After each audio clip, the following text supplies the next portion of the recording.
Hi, everyone.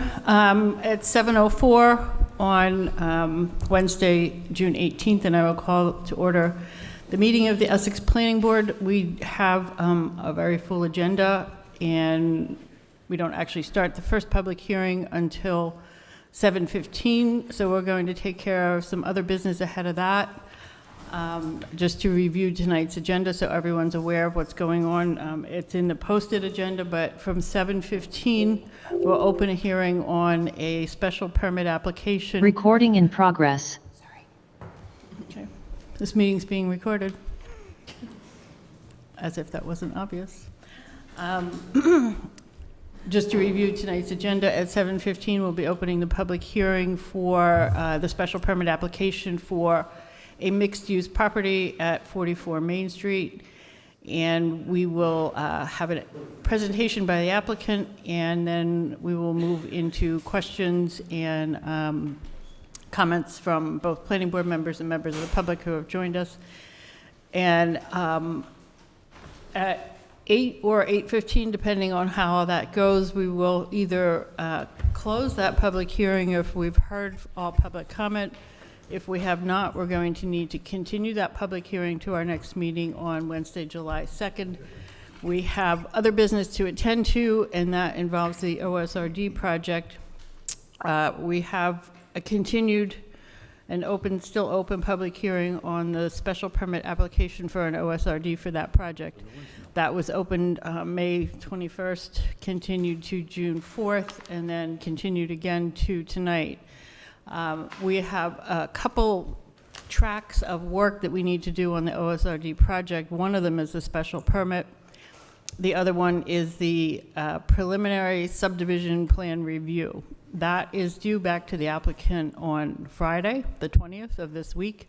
So we need to conclude that. So when we close or continue the hearing for 44 Main Street, depending on how that goes, we will immediately reopen the public hearing for the OSRD special permit for the Essex Park Road subdivision, and we'll take a motion to continue that to July 2nd, and hopefully that then we'll be able to move on.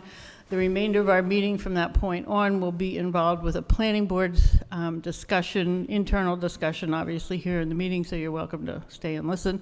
We'll be reviewing a draft preliminary subdivision plan review document that we will need to finalize and return to the applicant after this meeting. So that's a deadline that we have that we need to meet, which is why tonight's agenda is a little full. So that said, we're going to look at a couple of our own internal business things until we get to the 7:15 time. And during that time, if the applicants for the 7:15 special permit can just double check to make sure that you're going to be able to share your PowerPoint as necessary. And we are, you probably can do it through the Zoom, but just want to make sure that we're set up for that. Planning board members, you have minutes from the May 21st meeting. I think that's it, right? Yep, and I just have a quick update. Okay. Speaking of the microphone. And I just have a quick update while you're reviewing that about correspondence. The OSRD correspondence is up to date. There are quite a few new additions in there from residents, but also from a couple of the boards, the fire department and the police department, that came in yesterday and today. And there are also 3 letters regarding 44 Main Street that came in. There's the Public Works too. I'm sorry, Public Works as well. Public Yes, Works on is that also one, in yeah. there. Yeah. And we had they came already in heard today. from Concom and Board of Health. Yes. Yep, so those are the only new ones. And then the 3 letters from 44 Main Street came in pretty late. I got one in yesterday, but the other 2 were like this early evening. So I have printed them out, and they're with your meeting materials, just so you have them.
Hey, Chris. Are you around tomorrow? If you're online, please make sure you've muted yourself.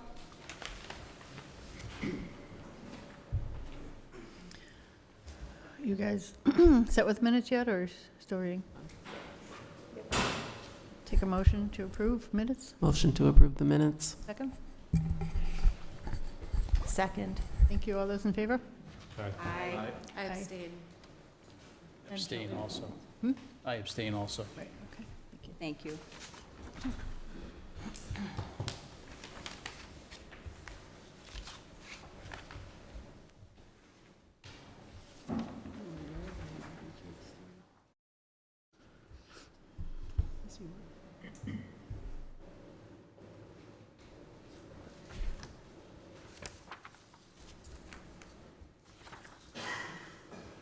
Do you have anything else, Teresa, on the administrative assistant report? That's it for tonight. Okay.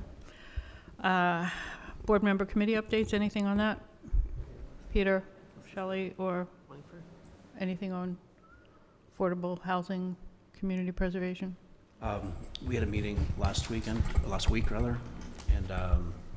Community of preservation, right. CPC, yes. Yep. And just reorganized the board, and just kind of rebooted the committee as it was kind of in flux with leadership, so it's good. Okay. Thank you. I just, there's nothing on affordable housing, but I just have a correction on those minutes. Sure. I wasn't here on the last one, but I was here on this one, and so I approve of it. Okay, so you- I'm not abstaining. You're not from abstaining, you're The state of approving. the last one. Okay, gotcha. Thank you. Yeah, this is the 21st. Yeah. Yeah, thanks.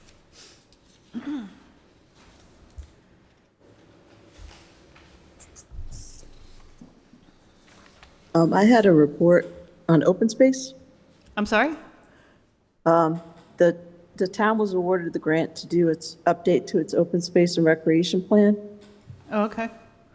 So that's good news, and we're going to be working with MAPC on that.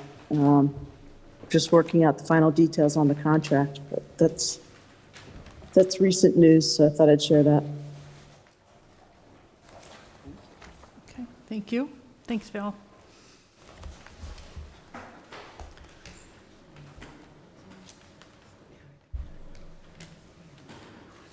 And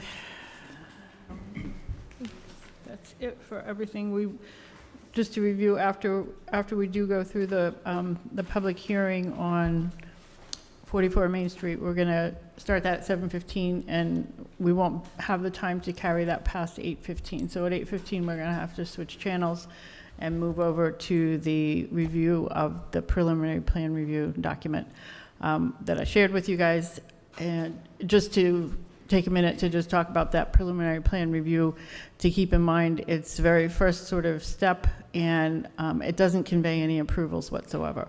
It is basically a nod to say we've agreed, we've looked at these things and we agree that it's a general consensus. It also has language in it that makes it clear that this is preceding the special permit decision, which is kind of out of order, but the way the process happens with state deadlines and regulations, we didn't really have a choice. Once we got the application, we had to move forward. The state clock for 45 days started ticking, and we already got a 3-week extension. So that's why we're trying to wrap that up. And it's really the first step. It's a very preliminary step. And as we walk through the documents, we'll see that a lot of the stuff is flagged as information that's going to have to be detailed in a definitive subdivision plan, which is something that would have to come after the open space residential, the OSRD special permit, which we'll take up again 2 weeks from tonight. It's a lot, I know, it's very confusing. It is 7:15, and so I will take a motion to open the public hearing on the application for mixed-use property at 44 Main Street. Motion? I move it. Thank you. Second? Second. Thank you. All those in favor? Aye. And again, just to remind people, this meeting is being recorded. The planning board operates under the provisions of Mass General Law, Chapter 48 zoning, and Chapter 39, the open meeting law, and of the Town of Essex bylaws, Chapter 6, zoning. To conduct this public hearing effectively and fairly, our process tonight will be as follows. First, after these opening remarks, we'll have an uninterrupted presentation from the applicant. Second, we will handle any questions first from the board members and then from members of the public, online first and then in person. After questions have been addressed, we will hear comments in the same order. I will recognize speakers and set time limits if necessary. To ask a question or make a comment, online participants will please put only your full name and address in the chat and then wait to be recognized by the chair. Do not put questions or comments directly into the chat, and please keep your microphone on mute throughout the hearing unless recognized to speak. In-person participants will please come to the podium and when recognized, give their full name and address before asking a question or making a comment.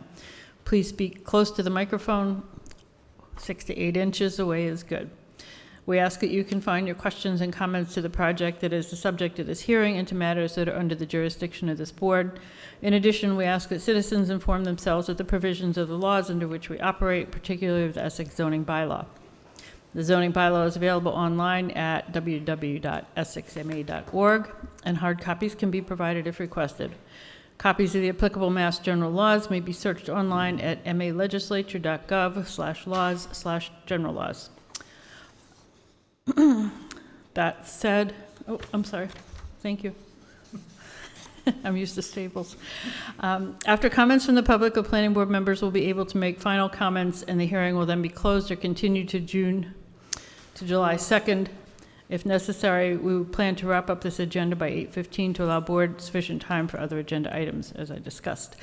Although we may disagree on the issues raised, everyone present at this meeting is expected to be civil to all others present. Those who do not act in a civil manner or engage in rude or disruptive behavior will be asked to leave. Okay. That said, I just do want to review a little bit of background about the downtown zoning district and why we're listening to an application for a special permit tonight. The downtown district was formed in 2021 and allows by right mixed-use properties, meaning that you can have two different uses, typically commercial and residential, in the same building. This is not allowed elsewhere in Essex outside of home occupations, but they're home-based businesses.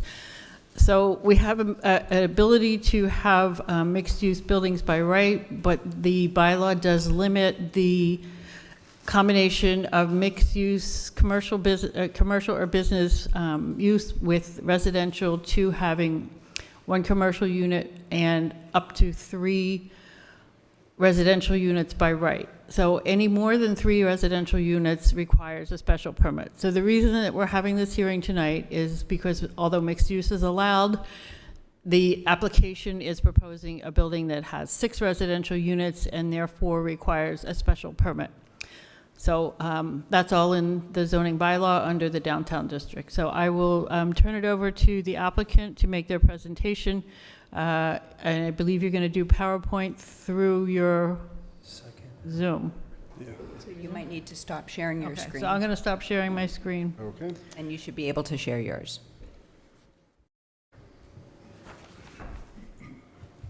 Okay, while that loads, just for the record, Joel, you're going to have to speak closer to the microphone, please.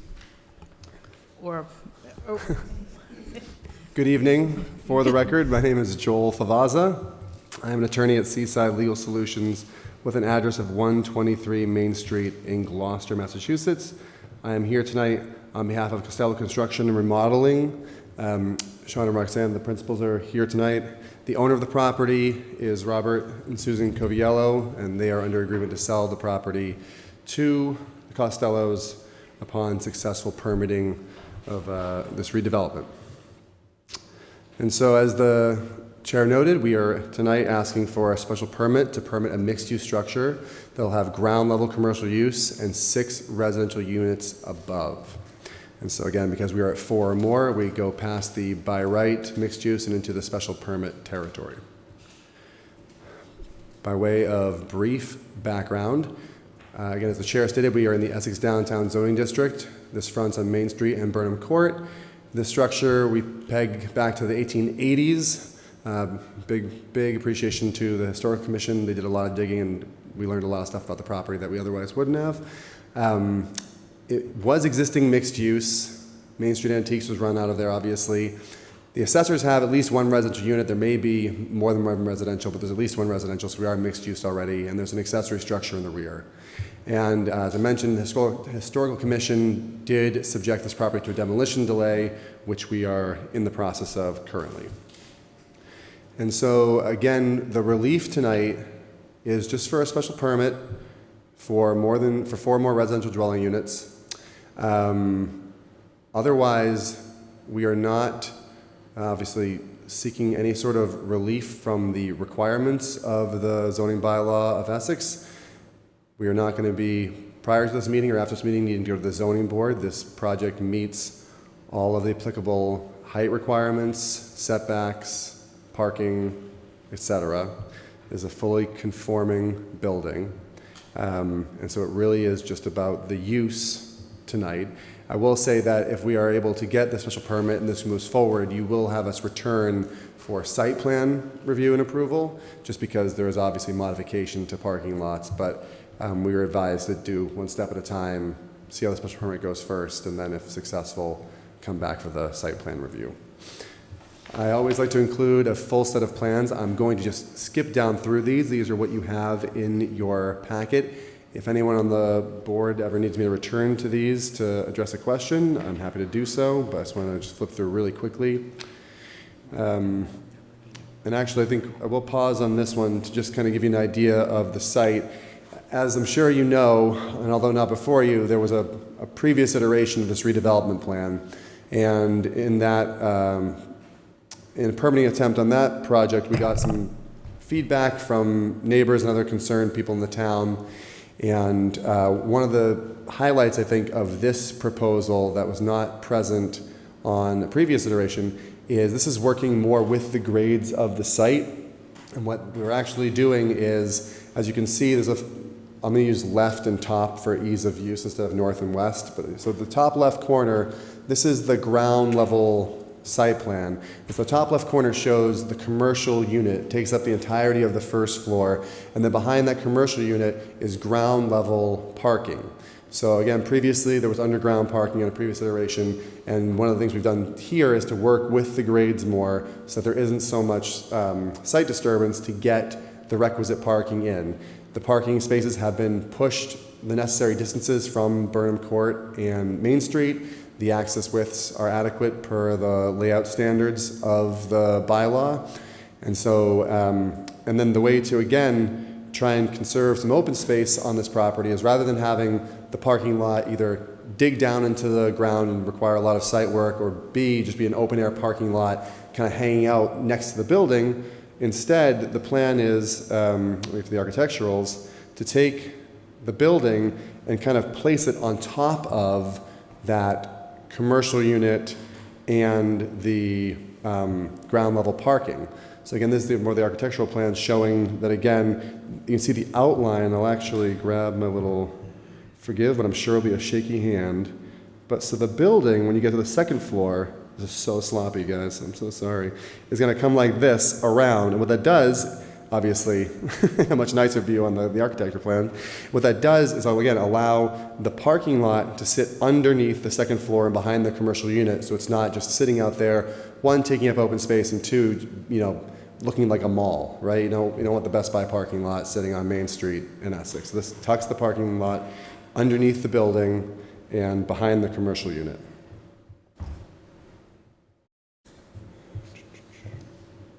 Oops, sorry, skipped one. And so this is floor 2 and floor 3. They're fairly identical. They each have 3 dwelling units. So that's how we get to the 6 dwelling units total. As you can see, there are 2 what I call more rectangular units that are sort of mirrored in what I call the back of the building, facing that direction, and then a more squared off unit that faces Main Street. And again, that's the second and third floor, 3 per floor, gets you to your 6. Here is some of the renderings. These were actually on the screen earlier through the chair. And so if you look at the top rendering, that is The left-hand side will be facing Main Street. And so again, based on the feedback we received, both positive and negative through our prior permitting process, we wanted to make sure that this new building evoked the building that is there now, the building that the Historical Commission put under the demolition delay. And so, we didn't want to come in and put some, Malibu apartment building again on Main Street, Essex, right? Trying to be sensitive to the historic nature of the area, trying to be sensitive to the historic nature of the architecture, and trying to make it so that if you are driving by or walking by, as you pass the front of that building, although it would be a little further pushed back from the street than the current one is, it'll very much evoke the feeling of the building that it's going to be replacing. And then these are the two other renderings showing the side and the rear. And here is almost if you got into a drone and took some drone shots of what the property would look like. Again, you can see some of the open air parking for the commercial use, and you can also see the garage door to allow cars to enter or exit from the under building but not underground parking area for the remainder of the building. And these are the flat views. This is good for illustrating the height of the building. So per the downtown zoning district, you can go up to 40 feet with a special permit, but you're allowed 35 feet. And because this is a mansard roof, you measure from the level of Main Street to the deck of the roof. And with that, we're at about 33 feet. So we actually don't need a special permit for height. There is, of course, that little cupola that pokes up about another 4 feet.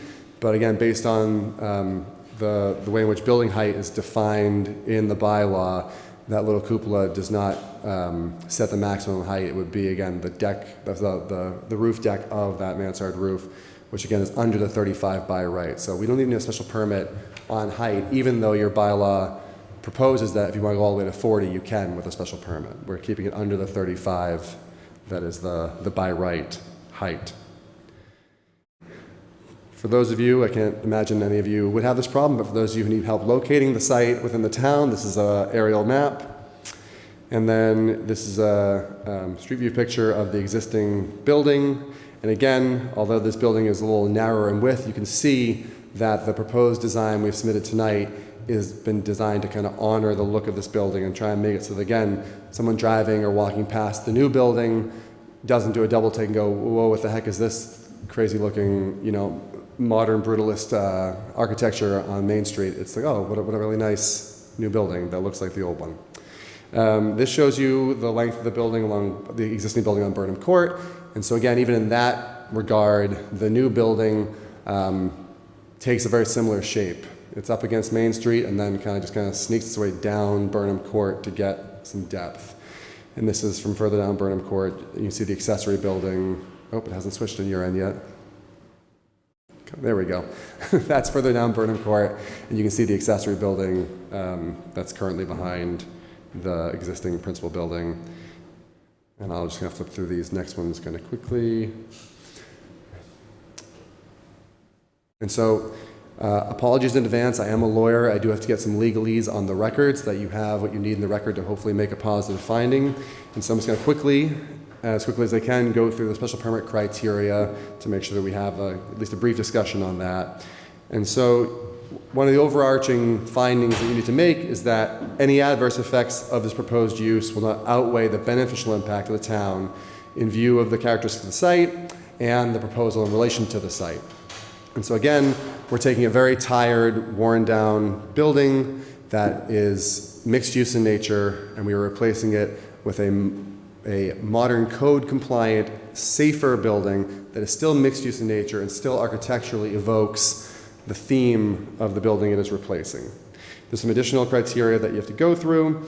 So general criteria is in harmony with the purpose and intent of the bylaw. Again, as the chair mentioned, the town at town meeting just less than 5 years ago put this downtown zoning district in place. One of the express purposes of this zoning district is to try and encourage mixed use. And again, we comply in all respects to all the dimensional requirements of this zoning district.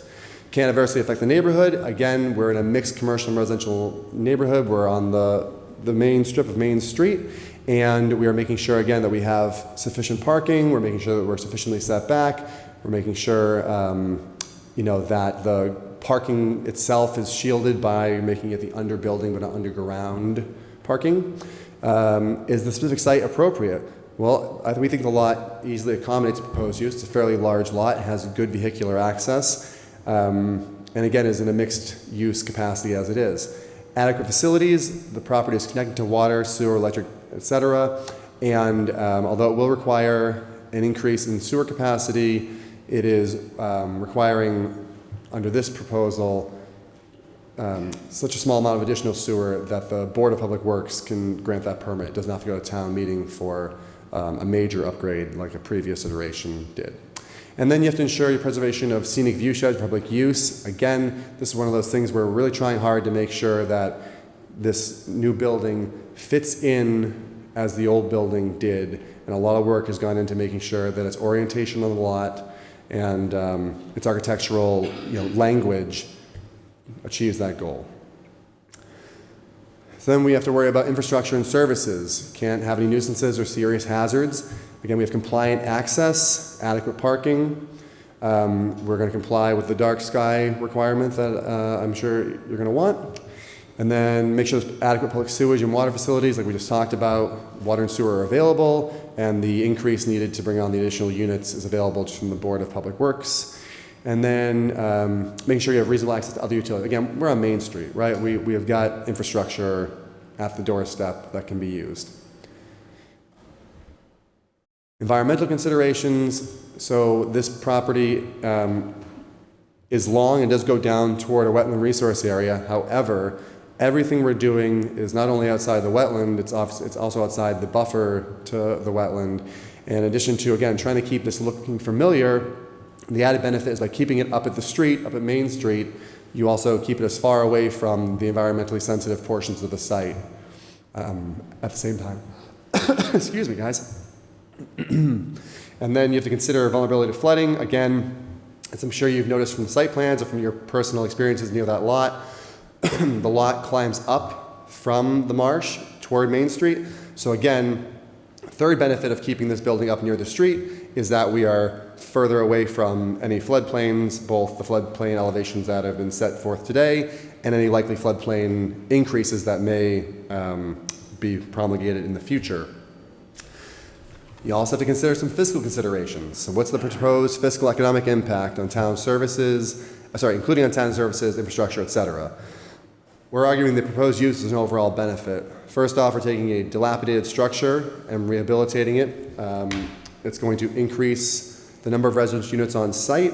So you're going to get, if you're the town assessor, you get to come and have a little bit of a field day when this thing goes up, because this is called new growth tax revenue, which is not subject to the Prop 2.5 limit. You get to just go say, hey, here's this new thing that exists that didn't exist last year. What's the raw value of it?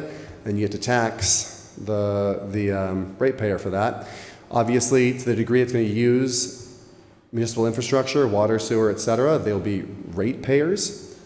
And from an overall kind of financial standpoint, it's going to reestablish commercial use downtown. As I'm sure everyone knows, Mr. Coviello is retired, the shop is closed, and again, the existing building is in no shape to take on a new commercial entity at this time. So again, we're asking for a special permit for a mixed-use building with 4 or more residential units, and that's pursuant to bylaw section 6-3.3.5.1, line 4, and 6-3.3.3.7.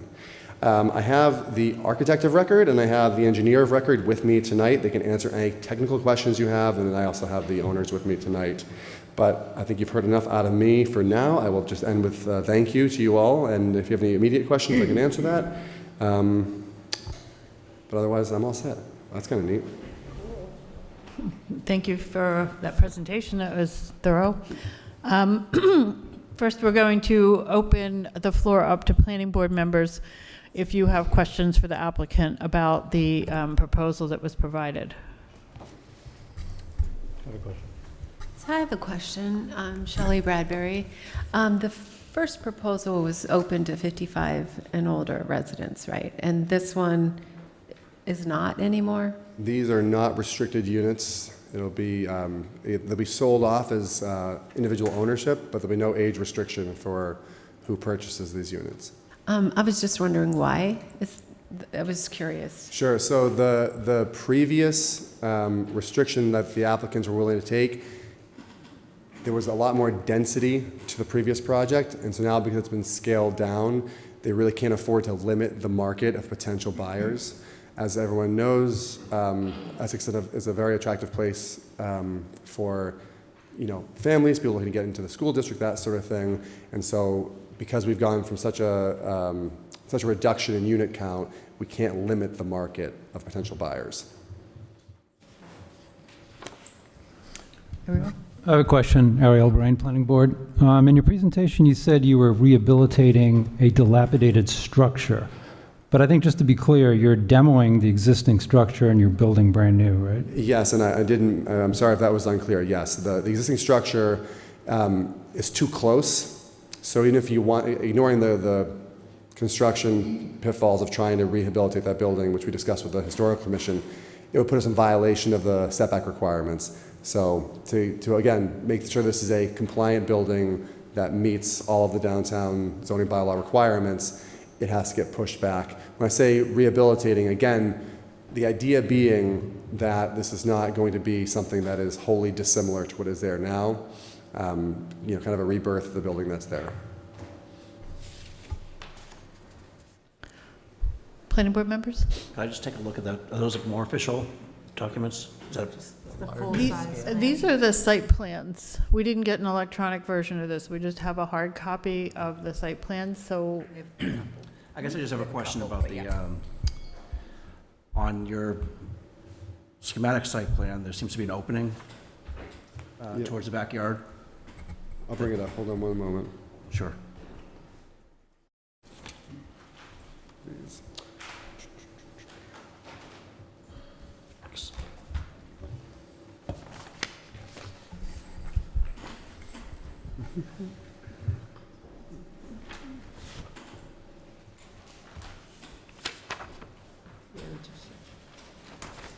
Did it let me bump you out?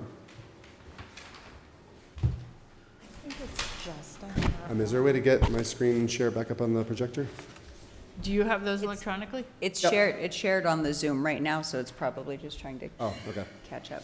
Maybe you stop your share. Yeah, I have to stop my share. I just put that back up there. There we go. Was this the sheet you were looking at, or you want me to go? No, it was actually the more schematic handout that we have. Let me look. Yeah. This is, This one? Yes. Terrific. okay, So this is in that's the 11 by 17 drawings, because there's a set from Savoy Nolan that's 11 by 17 that we have in our meeting packets, and then the drawings by Hancock, which are the full-size set. We don't have electronic copies of. Joel has them, Correct. but we do not. I can certainly get this to supplement your file. So this is the plan you're speaking about, yes? Exactly. Okay. So is that an opening to the back in the middle there? Yes. So on Burnham Court, so again, that under building parking, the idea is you'd come down Burnham, enter in through a garage door, park under the building, and then you can exit out toward the Main Street side. Okay. And what I'm referring to is the elevation facing the backyard. Oh, I'm so sorry. No, there's not an exit. Solid as shown in the renderings. Yeah. Okay, thank you. And are those egress and entry one-ways, or that's suggested? Yeah. So we, again, then we probably might dial it in more on site plan review. The anticipation would be come in one way and leave one way. So you'd flow through the parking, so there's no, lowered risk for conflict of vehicles. Okay, thank you. So in your design layout, I just want to make sure I'm understanding this. There's a lot of green space around, than what is now. And I want to make sure that, where I'm seeing the pavement and the distinguish where it looks like green space and terrace planting. Is that true? Is that how you're designing it? Am I on the right set? Yeah, I was looking at it. Okay. So the plantings are approximations. Again, what this is really showing is the massing of the building. Again, the expectation, obviously, you know, the sidewalk doesn't step down like that. This is just the rendering program doing its best to approximate based on the data fed to it what the surroundings look like. But those are not final planting plans, but they are the idea of what would be out there. I think, honestly, as I'm sure you're aware, when you get out to a further detailed design, you start figuring out mechanical connections and that sort of thing. So you need to make sure, for example, bushes aren't blocking the fire hose access, but you might want bushes blocking any small transformer or something that might be coming in, right? So those kind of decisions will be made further down. But the commitment to adding, you know, greenery along the building, you know, that's the approximation to kind of give you a flavor. But is that also grass areas or no? So I'm just trying to, I know Yeah, a so, design. yes. So, right, there is, and if in fact I pull up the site plan.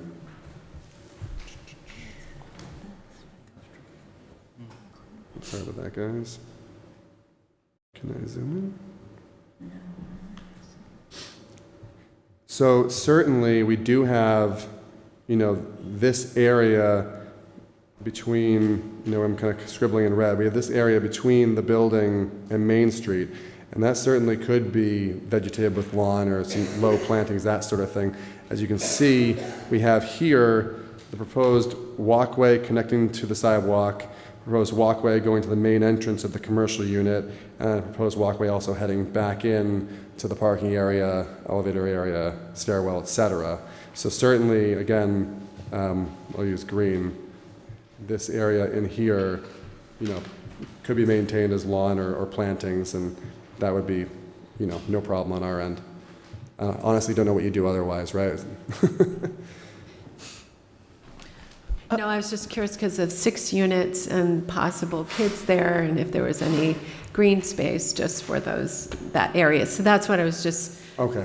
That's what I was just thinking and was trying to understand in your schematics if that was just design, you know, to make it look better, or is it your plan? So that's what I wanted to hear more about. Sure. So I think I would say that as far as open space, there is some open space to the rear of the building. Obviously, you can see these dark lines are the regraded areas to make sure that the building sits correctly on the site as it goes down. But on a previous plan sheet C3, this is indicated as landscaped area behind the building. So that's probably a smarter place for, if children end up in this building, that's a smarter place for them to be located than out on Main Street, in the front yard, so to speak.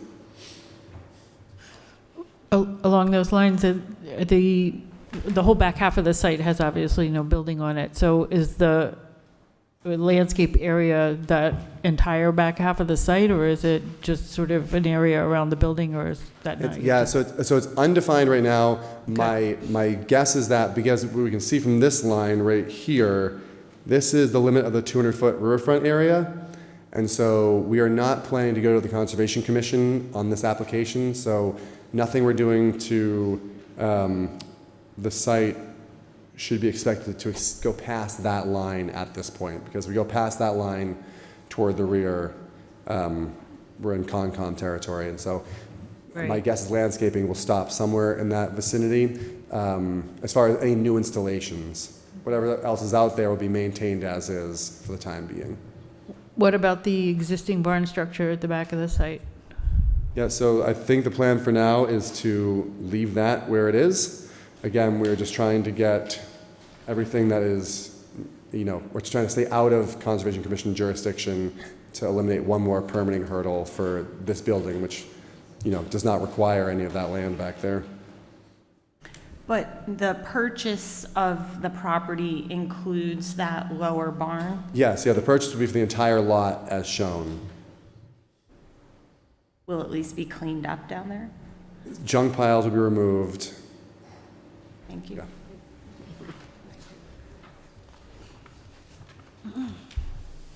Again, a consideration to keep in mind, at the end of the day, my clients are going to have to be able to advertise these as units that people are going to want to purchase. And so if we just like turn an absolute blind eye to some of the things that need to get picked up, they're shooting themselves in the foot.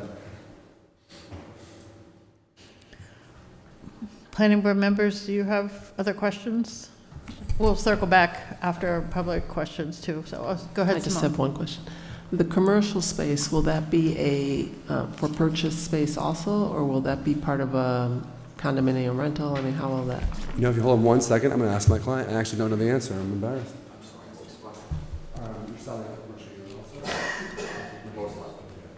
So it sounds like the intention would be to sell it as a commercial condominium unit.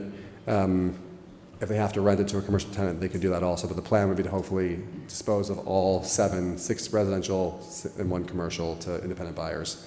Honestly, I expect that. I would not be surprised if someone who purchases one of the units upstairs also purchases the commercial unit for kind of a live-work situation. We're not requiring that, but in other projects I've developed, usually when you have this mix, you get someone who lives upstairs running their shop downstairs. It's a very nice living situation. Thank you. Can I just make a note regarding the commercial use there? Our parking requirements require 1 parking spot for every 150 feet of retail and 1 parking spot for every 300 square feet of office commercial space. So it couldn't be sold as retail because right now it's only assigned 2 parking spots from what I can see. I will confirm that in a moment, but I believe we have... Yeah, I thought we had 3 for this commercial unit. The drawing says 2. Oh, well, good catch. I'm sorry, guys. But certainly, I guess, the representation I make tonight is that, yes, including the commercial unit must comply with parking, and so therefore the use of the commercial unit must either be compliant with the parking as shown, or, again, we have to site plan review. We'll have to show a modified parking plan to add a space if in fact we do need an extra space to make sure that's open to any and all commercial. Right, I want... No, I appreciate that. Yeah, I want to make sure that's noted. Okay, planning board members, we can circle back later as well too, after we hear from everyone else. So right now we're going to take questions from online participants, and I'm going to look to Teresa to guide me through people with their hands up on Zoom, if there is anyone. So at this point, if anybody in participating online would like to speak, please put your name and address in the chat. And this isn't comment period, we're taking questions right now. I like to conduct these hearings by answering questions from everybody first, so that when we get to the comment phase, everyone's had questions answered. There's nobody in the chat. Is there anybody who's unable to use the chat? If so, please unmute yourself. Right, we can always circle back. There's going to be time for comments too. So that said, I'll open the floor up to in-person members of the community to ask questions at this point. Like I said, we're going to circle back and take comments next, but right now, if you have questions for the applicant or the planning board, this is your moment to ask those questions. Don't crowd the microphone, people, okay? This is question time, great, thank you. Tony Bevilacqua, 40 Main Street. First question is, I think myself and a lot of the other neighbors want to know what is going to be happening with the back half of the parcel. I'm so sorry. Would you like me to answer contemporaneously, or am I going to mark them down and respond? How do you want me to do about this? I'm sorry? Sorry. Do you want me to like call and response, ask question, answer? Do you want me to write down and respond all at once? No, let's just answer the question now, Sure. because, yeah, Okay. if that's all right. So again, right now, the plan is to clean the site up, leave the rear building in its current state, and again, not subject this project to any Conservation Commission jurisdiction. Beyond that, there are no plans at the moment. Okay. So the concern is that you're doing this now to get the 6 units in this building, and then shortly after this, there's going to be another proposal for another 3 units, 4 units, 6 units in the back half of the lot. Is that correct? That the intention is maybe not with this proposal, but down the line is to do another development project for more units?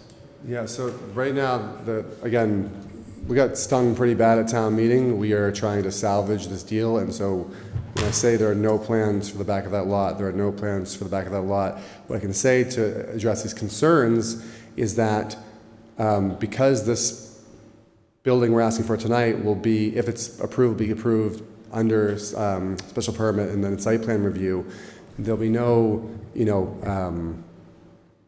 and because the back half is under Conservation Commission, I don't see a path forward where there'd be any sort of, by right lacking a public hearing. So if in the future, as Tony said, whether it's my client or future owner wants to do something back there, it'll be subjected to public hearing, at which point concerns about any future project would have a chance to be aired.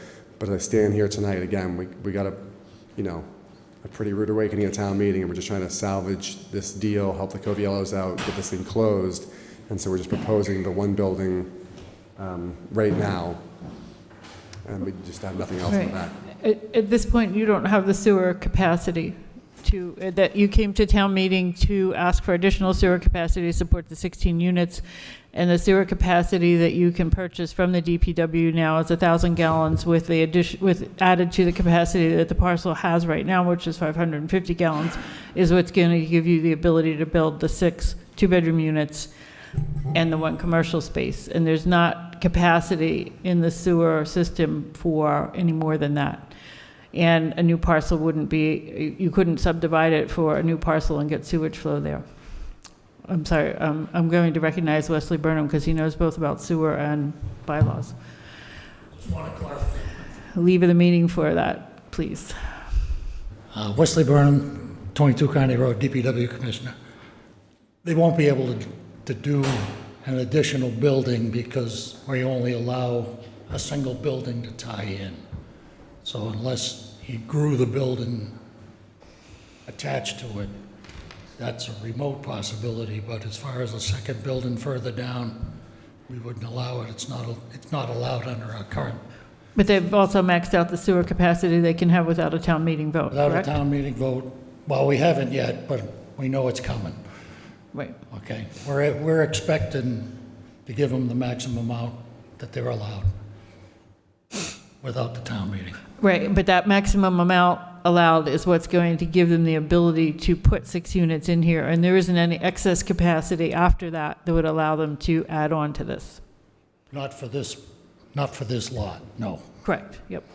And as he said, if there were to be a physical addition, say, we're adding to this building exists would only exist due to special permit granted by the planning board, and so that special permit would need an amendment before we tack on any additional, and we'd be right back here in the same process. Any concerns neighbors had could be brought forward. Correct, but even if you tacked onto the building, you couldn't do anything that Can't flush the required sewer toilet. flow. Right.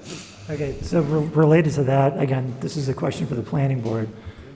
Are they able to do this development and then subdivide the lot as a way to get around that? Are they able to do, Are they able to build the project as it's proposed and then subdivide the lot so that they can treat the back half of this parcel as a second lot? they could make, I believe that lot line has the frontage, the Burnham Court lot line has the frontage that you could theoretically divide it, but even if they divided it, they can't build on that new lot. Like, even if we went through that whole process and they were able to subdivide it, there is no sewer capacity available for new builds like that. Could the town add a deed restriction as part of a condition for granting these special permits to guarantee that there will be no further development on the back half of that parcel? I will check with council on that. Okay. I don't have an answer for that. You've gone out of my expertise. The other question related to this is the building on the back half. That is going to come down, correct? I mean, you're not going to be selling these condos that are probably going to be close to $1 million and have that building that's collapsing right there. So again, there are no, other than site cleanup, there are no plans for the eventual removal of that building.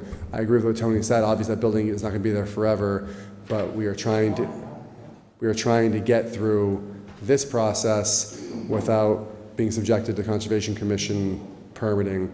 And so even if we were saying as part of this project, we're going to remove that building, that would send us to Concom. So the plan for now is to clean the site and leave the building as is. If we are fortunate enough to get this approved and moving, then I would expect to see a subsequent filing with Concom to do something about that building. But I want to make clear that as far as relates to the permit being requested tonight, we are not proposing to do anything to that back building, if that makes sense. Understood. And be aware that's a condition that the planning board could write into the special permit, that there is a 3-year window to get rid of that or something. That's an option that we have, writing a special permit, so just to keep in our minds. Other questions from members of the audience? Questions? I just question, Name and address, Michael please. Ginn, 26 John Wise Avenue. I just question the number of parking spaces for the units. Is there any additional parking planned for, say, visitors or, families that have more than one car? To me, it doesn't seem like there's enough parking. So we do meet the parking requirement, and again, it becomes this trade-off. There is open air space, and so although as you look at the site plan, you'll see, I think, the handicap spot and 2 additional, next to the commercial unit, you'll see 2 open air spots kind of to the bottom right. In the event, I always kind of think about, less about like birthday parties, more about snow emergencies. So if there is snow emergency where additional cars need to get off, there is room. There'll be paved area that aren't official parking spaces to pull.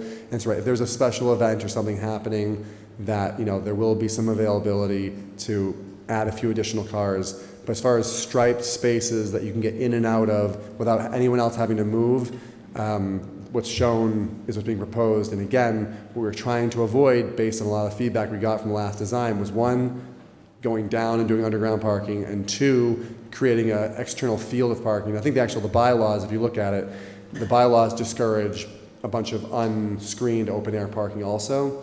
So that's why we figured out how many we needed. We can show that we have at least that as far as striped compliant spaces, and the reality is, for special events or snow emergencies, that sort of thing, there is additional paved capacity to hold several more cars. The parking requirements for mixed use in the downtown district require 2 spots, or 1 spot for each bedroom in a residential unit. So each of the 6 units has 2 bedrooms and 2 spots, and there are 2 spots for the commercial unit also. So that's how it does meet what's in our bylaw. Other questions before we move on to comments? You can come right up, you don't have to wait.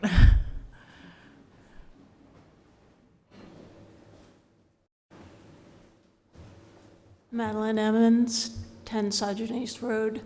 I'm curious about the parking requirement for the commercial.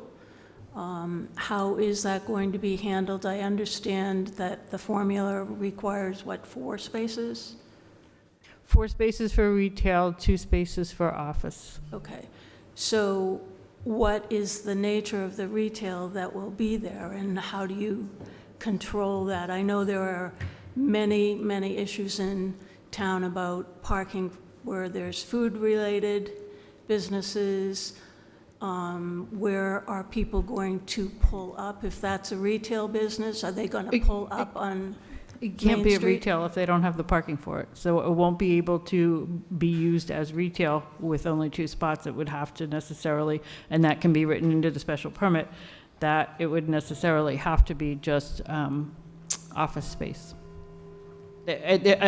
Honestly, they're limiting themselves with the options of what they can do with that commercial space by only having 2 spots, because then it fits into a certain category in our bylaw. Right. Also, it was explained that you would enter from Burnham Court and exit from Choate Way, or whatever that name is over there. You'll come on Main Street. On Main Street. So you would only be able to take a right there because there's an island there? Right, I'm sorry, right from outside the building or right when you get to Main Street? When you come out of that parking lot and you come onto Main Street, you would only be able to go right. But you'd be able to access Main Street in almost the same way that. You need, please speak into the, share the microphone. Yeah. The question is about the island. If you use that second one-way exit, you can't take a left. You would have to go right. So how does that impact the traffic at the busiest intersection in our town where they have the most accidents, and that sign on the other island has been run down, what, like 100 times? So how does that work? So, yeah, so again, the idea was, one of the things, again, I'm not a civil engineer, I just play one on TV. In my experience, one of the things you try and do is you try and keep familiarity. And so that's why the access for the parking area for the new building comes in at approximately the same area the access currently is on Main Street. There is an island, but my understanding, and forgive me if I've been breaking the rules, when you get to that point, you can go left or right. There's maneuvering room to go either direction. And so the idea, again, would be to keep the traffic flow leaving the site the same. It's not our expectation that'll be right turn only, just as it's not right turn only today. There's also that island, as I recall, kind of allows you to angle yourself one way or the other. And this property has rights over the entirety of that entrance. We can only control what's within our property lines, and we can only permit. So we had to show in our site plan that within our own bounds, we have sufficient access. But again, unless that entire area is reconfigured, the rights that this property has today, it'll still have tomorrow to continue to go, on either direction.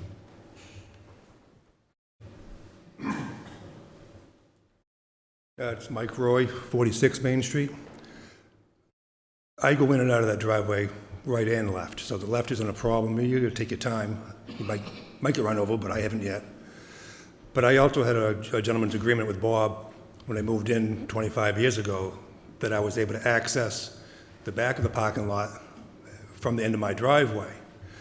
I'm just wondering if that's still going to be available to me. Otherwise, I'm backing up this street to try to turn around at the end of the driveway to get back out to Main Street. So I'm just wondering if that's how that's going to work. So I want to try and answer the question. So I'm 46 Main Street, so Okay. I am the creation with house in the back. Got you. Okay. And so which way do you usually come out now? Normally when I Stay come close to the microphone. Sorry, You need so to stay on the I'm recording. just asking which way he comes out now.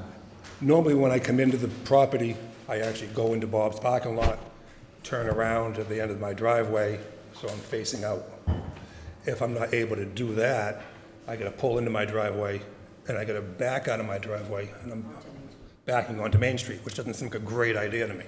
Yeah, so that shouldn't change because I think you're still using the same access that is being proposed. So this is, you can almost see where the old access is versus the new one. Hold on. Sorry for doing this off screen, guys. But the short answer is that his ability to access his property or that kind of shared entrance will remain. We're not putting up any sort of retaining wall or Yeah, bollards or because anything like that. I've gone out in the past, sometimes I go out because of business on both properties, out onto the back road, out of Burners Court. So the only problem there is, I don't know that there'll be any connectivity. Yeah, that elevation matters. Oh, so that's okay. You can still. So just for the record, yes. To the microphone. So for the record, yes. What I'm hearing is the elevation will still match. So even his. Yeah, so as long as I'm not backing out onto your Main plan B Street. still works. Yeah. Okay, all right, thank you. Thank you. Thanks, Sean. Any other questions? And then if not, we'll move on to comments. We'll take comments from people online first. Again, put your name in the chat so Teresa can recognize you, please. Are you taking board comments first, or no? Taking what? Are you taking board comments first? We'll do board comments at the end.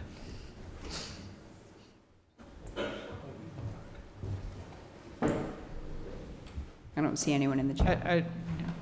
No one in the chat. Okay, so people online, you can still put your name in the chat, but we're going to turn towards comments from members of the public who have come to the meeting here in person.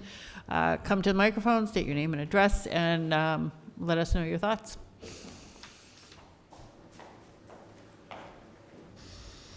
David Nelligan, 32 and 38 Main Street.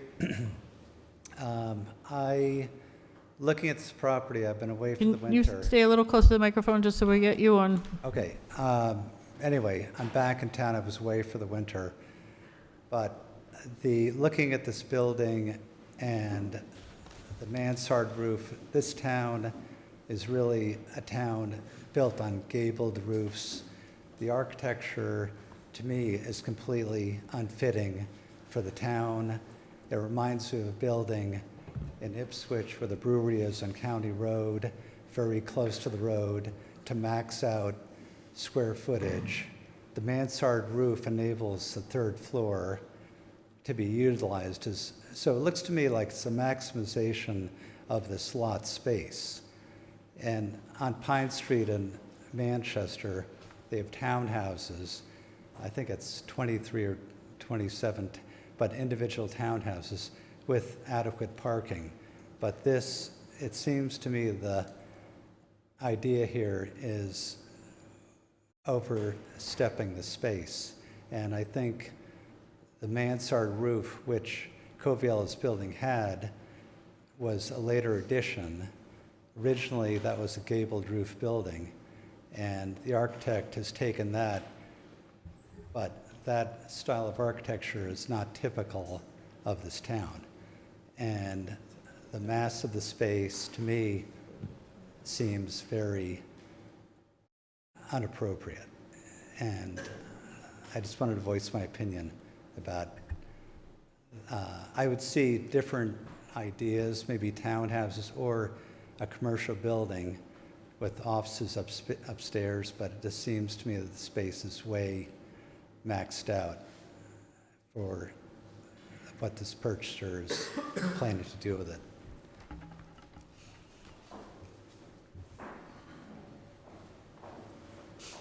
Other comments, members of the public?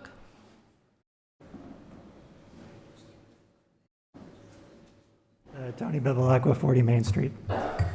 My concerns still are about the scale, the overall scale of this project, particularly in relation to the surrounding properties and the historic nature of downtown Essex. One issue that I'm having with the way the plans have been presented is that they don't show the new building in context with the surrounding areas. You don't get a sense of the scale of this building compared to the neighboring properties and how significantly, it's very, very much larger than the surrounding buildings. It's not going to mimic the current structure as has been suggested. It's, right in downtown Essex, it's still going to be roughly the same size as the brewery is further down the causeway. And it's going to be, the largest structure really anywhere on Main Street. So I don't think that that's really appropriate for the space. And I think if we go ahead and grant these special approvals without really considering what the scale and the impact is going to be on, not just on the character of the downtown area, but the existing residents that live right next to this thing, you'd be doing a bit of a disservice to the town in general. I don't know if seeing plans in context with the surrounding property is something that we could even request. But I hope it's something that the planning board takes into consideration when deciding whether to grant these permits. Thank you. Just come to the microphone, state your name and address. Nelson Emmons, Saugon East Creek Road. It appears that the Burnham Court side is a zero lot line. Was there a variance granted for a zero lot line? It says on the site plan that it's a 7-foot front yard setback, but that's not the front. The front also says there's a 7-foot yard setback.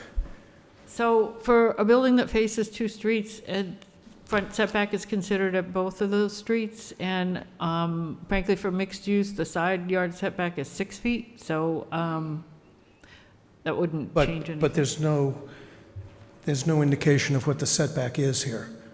It's 7 feet on the plan. It says 7 feet, front yard setback, not side yard setback. Right, but there's not really a side yard because it's a corner lot. So a corner lot has 2 fronts and 2 rears. Okay, thanks.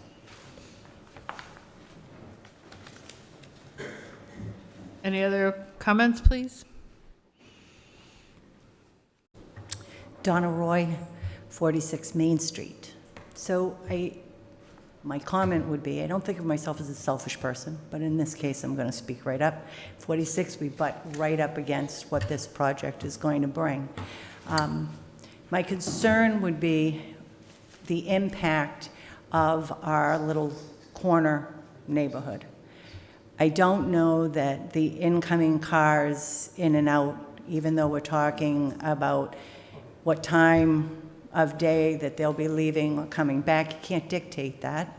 I mean, the people live there. They have the right to come and go. But I am interested in the access from both the Burnham Court area and the Main Street area to see how that would impact that little neck of the woods, so to speak. And I'm wondering if the consideration has been taken by the party and if they would mind addressing that, or if you could address that. It's an impact on other roads with other parking, with other whatever. People in town have said this impacts our neighborhood here. It helped form part of the bylaws that we're talking about as far as the downtown area. So I'm wondering, have we looked at all of those in conjunction with this space? We haven't looked at it yet. The planning board will definitely take a look at the layout of the driveways and how the traffic would flow and try to understand how that would fit in with the neighborhood. We've really just gotten this in front of us now, and the point of the public hearing is to get input and feedback, and even after we close the public hearing, the planning board is going to be deliberating and talking about the project, and if we have other information that we might want from the applicant, in which case we would have to continue the hearing if we think we're going to need any other information. So, okay, I'll circle back on that. Any other public comment at this time? Okay, thank you. So planning board members, do you guys have comments or questions or things that are coming to the forefront in your mind that you might want more information from the applicant on? If we're going to ask the applicant for more information, which we can do, we can continue the public hearing and we can accept additional information at our next meeting if the planning board members have other information that they want to request from the applicant.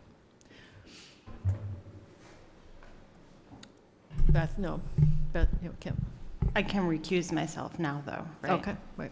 Yes, as a resident of Burnham Court, I will recuse myself from deliberation. Thank you.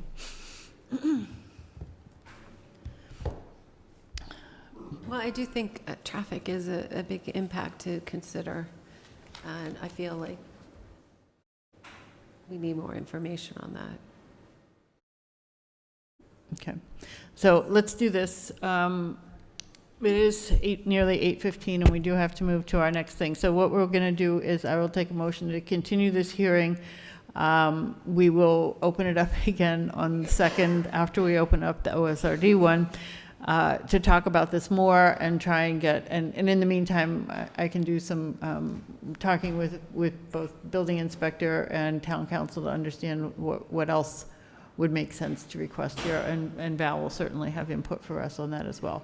It has been a retail space with a parking with 2 driveways. You know, one does access, the back driveway does access Burnham Court, and it has been a business there with traffic in and out there all along. So we just need to understand that better. So it makes sense to me to be able to continue it so that if we do need to ask the applicant for additional information, we have that opportunity. Yes, I'm sorry, go. I just wanted to ask, will there be an opportunity at the later I just want to make sure that be afforded the opportunity to respond to some of the concerns stated. I'm sorry? I just want to make sure that at some point at the continued hearing, I'll have the ability to respond to some of the concerns stated. I understand we have to continue now because you have to open your next hearing, but I just want to make sure that I was going to be afforded some opportunity to respond to the comments made. Yes, yeah, definitely. We're going to continue the hearing now till July 2nd. I'll have to figure out what our agenda is going to be for that evening, and but we'll have opportunity for further clarifications because the hearing will continue. So I will take a motion to continue. Set a time? Right. I'm sorry? You have to pick a time to continue it to. Right. And since we have the other one, keep that in mind.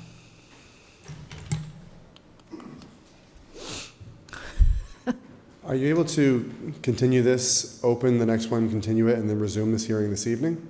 I'm sorry? Would you be able to continue this hearing without closing it, open the procedural one you have to open to continue, and then we could resume this and go another 20 minutes or so to just kind of iron out the rest of these details? I appreciate we're unlikely to finish tonight, but it might make more sense to give this a little more time before we break. Right, except we have a deadline on Friday for material that we need to review, and we need the rest of the evening to do that. understand. We have Thank a you. 12-page document we have to wade through. So I'm sorry to do that. It's sort of a perfect storm here at the planning board. We have a couple of big projects in front of us, and we're just trying to juggle them the best we can. So we will resume this public hearing at 8 o'clock. I will take a motion to resume the public hearing for 44 Main Street at 8 o'clock on July 2nd. So moved. Thank you, Simone. Second? Second. Thank you, Ariel. All those in favor? Aye. Aye. Thank you. Okay. Thank you. Thank you, everyone. So the 44 Main Street portion of this meeting has concluded. It is 8:17, and I will take a motion from the planning board to reopen the public hearing for the open space residential development special permit that's proposed at the end of Essex Park Road. Take a motion to open that, reopen that. So moved. Thank you, Simone. Second? Beth seconds. Thank you. All those in favor of reopening it? Aye. Aye. Aye. I will take a motion to continue the open space hearing for the Essex Park till July, so hold on one second, till July 2nd at 7 PM. So moved. Thank you. Second? Second. Someone seconded it. Who seconded that? Shelley. Shelley, okay. All those in favor? Aye. Aye. Okay, so 7 o'clock we'll reopen the OSRD, and at 8 o'clock we're going to reopen 44 Main Street on July 2nd. Also, just as a sort of a, if you guys could, we're still conducting the meeting, so if you could take your conversations out in the hall, that would be awesome. Thank you. And I appreciate everyone's attendance tonight. It's great to see people engaged in their community. So the other thing procedurally that I wanted to discuss with planning board members is so far we're keeping up with the Mullen rule, whereas if you miss a meeting, you have to watch the video of it and sign your little form that says you missed it. Our next meeting is July 2nd, which is July 4th week, so I don't know if people have vacation plans or not. You can miss one meeting of a public hearing and still participate in it. If you miss more than one, then you can't participate in that decision. And for special permits for both of these, they are supermajority, so we need a unanimous vote, not unanimous, we need a vote of 5 people on any of the decisions. So if we know we're not going to have enough people as both of these hearings continue, we can continue the hearing if we're not going to have the people. So let's just keep that in mind as we move forward to make sure that we do have enough voting members voting when we get there to the voting part. So, okay. So we can only lose one for 44, right? Because Right, we can only lose one person on the 44 because Beth has to recuse herself because she's an abutter-ish kind of person. So, yeah, so even though there's only 6 of us who can vote on that, we still need a vote of 5 people on 44 Main Street. So that said, just keep me abreast of your vacation plans. Let Teresa know. Does it look like from the list you collected, we're here? We had 2 no's and 2 maybes. I'm just not sure off the top of my head who they were For the second? for the second. Okay. But if the no's are someone who hasn't missed one of the hearings, they can do the Mullen Rule thing. Correct. I'm a no, just so. Oh, I won't be here on the 2nd. Okay. But you haven't missed one Hasn't yet, so missed you one can yet. still do, you can do the Mullen Rule for the OSRD. Yeah.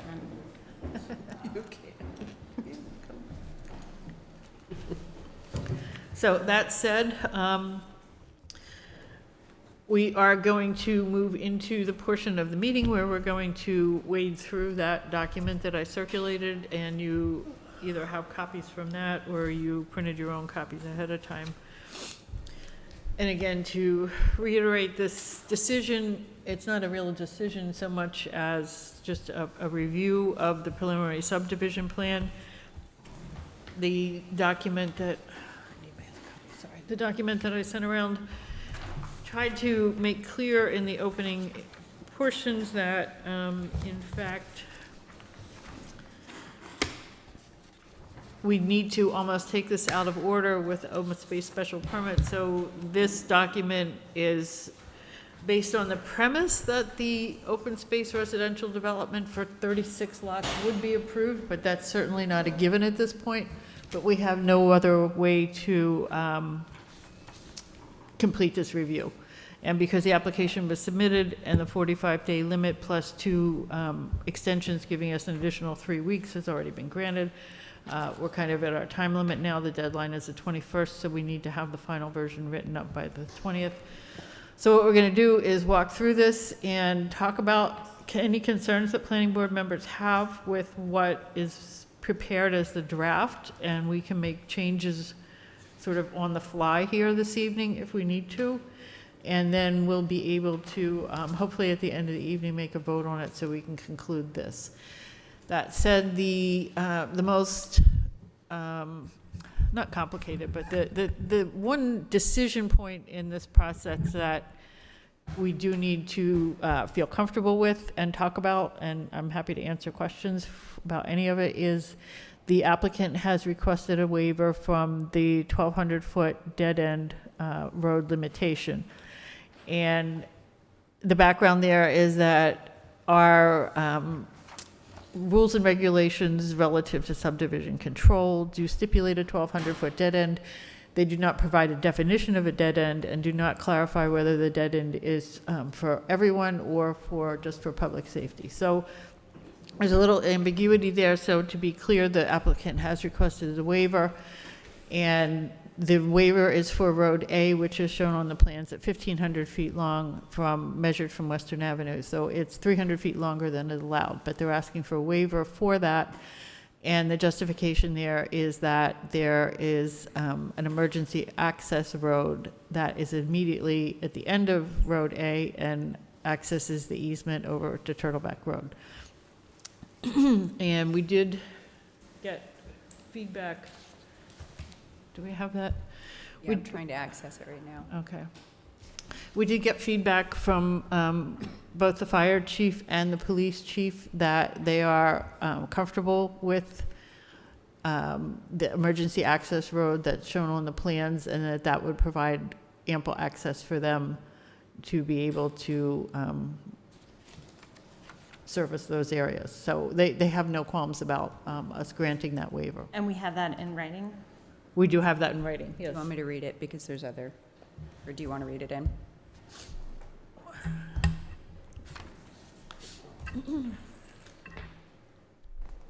We just got these today, so we've been scrambling. So, yeah, right. I can't do that. You can't do a Mac. I can't. I haven't never used a Mac in my life. No, I don't need a bigger, I just need it to scroll down because I was going to read Christian's first. Because he responded first, and so. There's the scroll. Okay, thank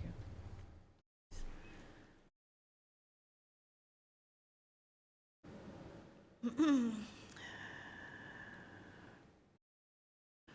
So the fire chief responds, "Good morning. Looking through this a second time, we don't have an issue with the 300 feet of road," meaning the 300 additional feet. "We've reviewed the plans as submitted and didn't see an issue with them from a length standpoint. Per MGL 18.2.4.2.1, which we'll be researching, we will be requiring the installation of an automated gate limiting access to the emergency road to public safety vehicles. We will also be looking to have the road paved from end to end. We have some additional comments which will be reserved until the project moves forward. Please let us know if you need anything further from us." And that's signed by Christian Hassel, who is our fire chief. I did speak to Chief Hassel, and the other concerns that they are going to touch on, I expect, have to do with just confirming road widths and the diameters of the turnarounds to make sure that they can handle the equipment. He did mention that the largest piece of mutual aid equipment is Manchester's ladder, so we'll be working around that. And I also did explain that the applicant has already talked about coordinating with the public safety personnel to make sure that that they will be meeting the needs of the public safety departments. Lisa, I just have a question on this. Yeah. This road, this emergency access was, from what Will was saying, it was going to be gravel. Yeah. And it was not going to be paved. And if they had to pave it, then their whole idea of an OSRD, it would cost too much, that they would go back to a subdivision. Do you remember that? I don't remember about the cost of that, but He was just saying it's a huge capital. Will is here. Will, are you still here? Hi, Will Schroeder from the Morgan Camera Group. We wanted it to be gravel, obviously for a cost, but sometimes that's out of our control. So it's kind of dictated by the fire and the police department. So we will comply to their requirements. We haven't had those discussions of exactly what they're looking for. So hopefully over the next few months, if we move forward, we'll get some more clarity.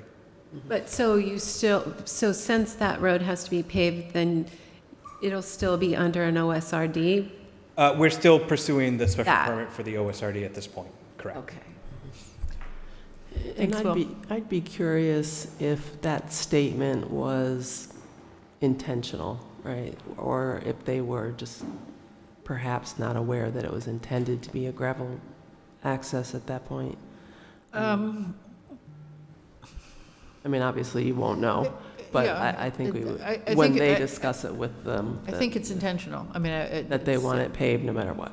I think so. But we'll definitely, right now what we need to do is decide on the waiver, and the waiver isn't going to be contingent on paved or not. Well, I don't know why we would waive something that doesn't exist. I mean, it's not a dead end. It's, How is it a dead end if you can drive all the way through the development? you can't. It's an emergency access only, so Right. people can't. So But that's, somebody could. It's not really a dead end. I just disagree that it's a dead end if you can drive on it and get all the way through the development. only public safety can drive through it. You and I can't, I guess it depends on the intent of the dead end. which is not clear in our bylaw, Right. which is why the applicant has asked for the waiver, just to make it clear that, it's really just to clarify that this isn't going to come up later on, that we've sort of. Have we run it by KP Law that that's something that we need to do if it's not actually a dead end? See, the definition of a dead end is what's problematic, because we don't have one. That's what And- I'm and- asking and if dead- we- I know, but dead ends, Val, you can maybe speak to this, because I'm not doing well, but different communities define different dead ends different ways. So some communities have a bylaw that, in their bylaw, it says that a dead end is dead end to anyone, and others say that dead end means it's not accessible to public safety. So there are communities that define this both ways, and we don't define it either way, which is where it's getting vague and why we're needing to. So if we waive the dead end, then theoretically, they don't have to do the access road. Right? But we can, the waiver is because they have the access road. So if they take out the access road, they don't need a dead end waiver? If they take out the access road, then they don't get the waiver. They can't have a 1,500-foot road there without the waiver, without the access road. I think it's a circular argument in which we're authorizing something that isn't something. You're just verifying something that isn't something so that they're able to understand how they have to lay out the road. So your lack of clarity is on this is similar to everyone else's. And so the goal here is to say in this decision, in the waiver, granted or not, whether or not it's going to have the connection. If it has the connection, gated or however that will be designed that allows for emergency access, that then makes it not a dead end in terms of the way we're all trying to define it, just for this particular situation. So you're saying it makes it not a dead end, which doesn't need a waiver then? No, you have to give a waiver because what happens in the bylaw is it says it has to be so many feet long, and then it has to stop if it's a dead end. And they're saying that they're going to continue on and make it so it's not a dead end, but it makes the road longer.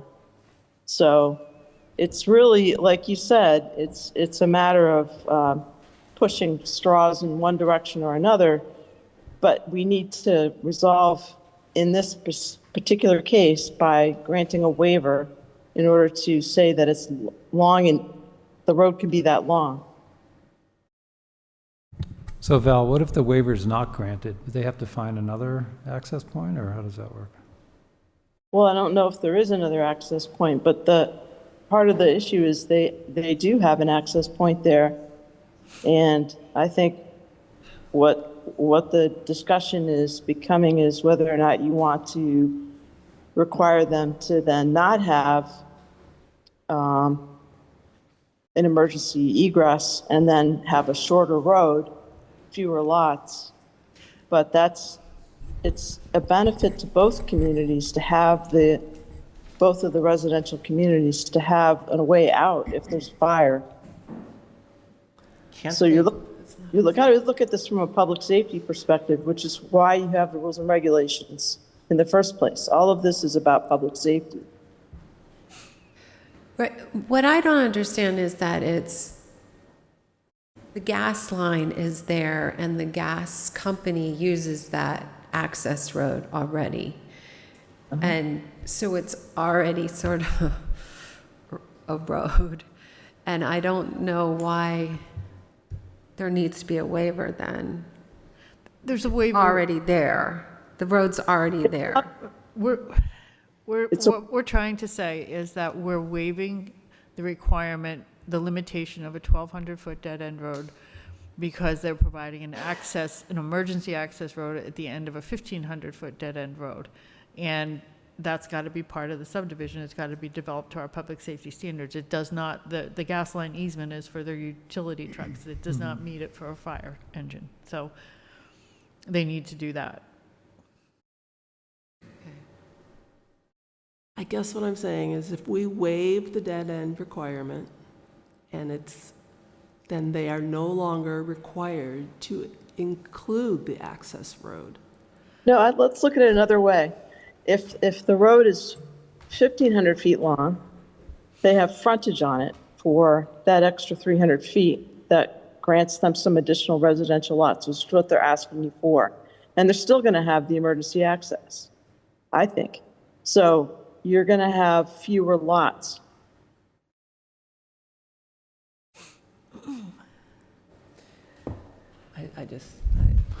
Maybe you could ask KP. Yeah, Just for I just don't clarification. understand. It's a road that goes through. It's not a dead end. It goes through, it cuts through, it goes down Turtleback Road. There's no dead end. But it has So a what gate. are we waiving? It's a dead end to the public. It's a dead end to the public, and it's also a dead end in terms of the amount of constructed roadway built to subdivision control standards that is allowed to be used for frontage for a house.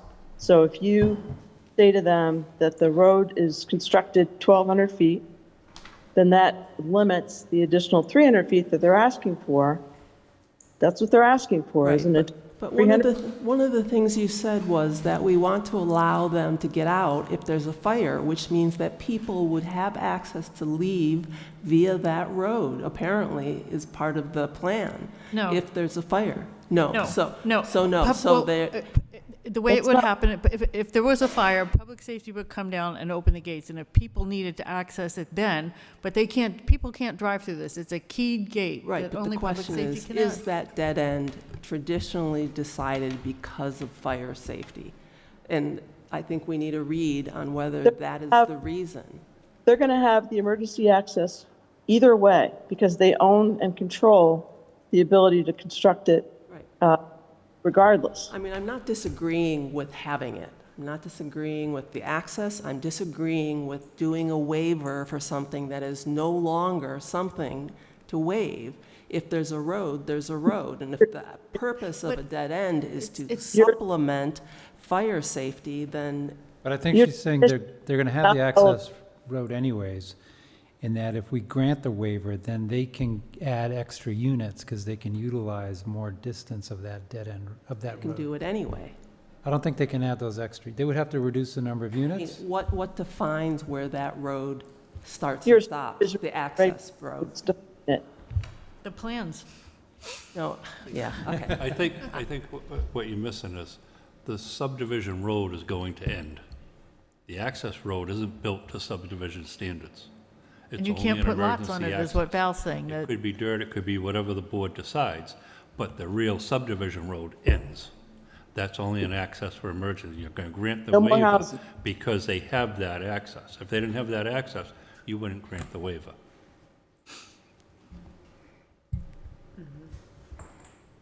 Get it? No? Well, now that it may have to be paved, I think it's a different story.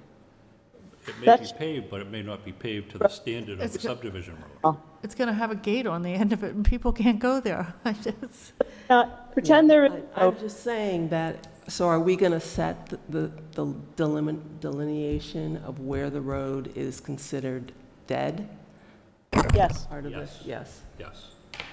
Yeah, whether or not we're going to grant the extra 300 feet or whatever it is, right? So anything on the access road cannot be used for future development. So they can't use it for frontage or anything. It's not technically a road approved by the planning board. It's only an access. And then to clarify, the gate is there because Turtleback's private, is that correct? Both of them are private, so yeah, that's why the gate would be there. Say it again? Both of them are private, so yes, the gate would be there to prevent the two developments from using each other's roads. Right. Okay. yeah, it would be gated at each end. It would be gated at the end of Turtleback. The Kinder Morgan people would be given keys to get through, and it would be gated at the end of Road A at Essex Park. So it'll have two gates. Yes. Because you don't want people driving down it halfway and then trying to turn around on it. It'll be gated at each end. The other, can Lisa, can Lisa, you though.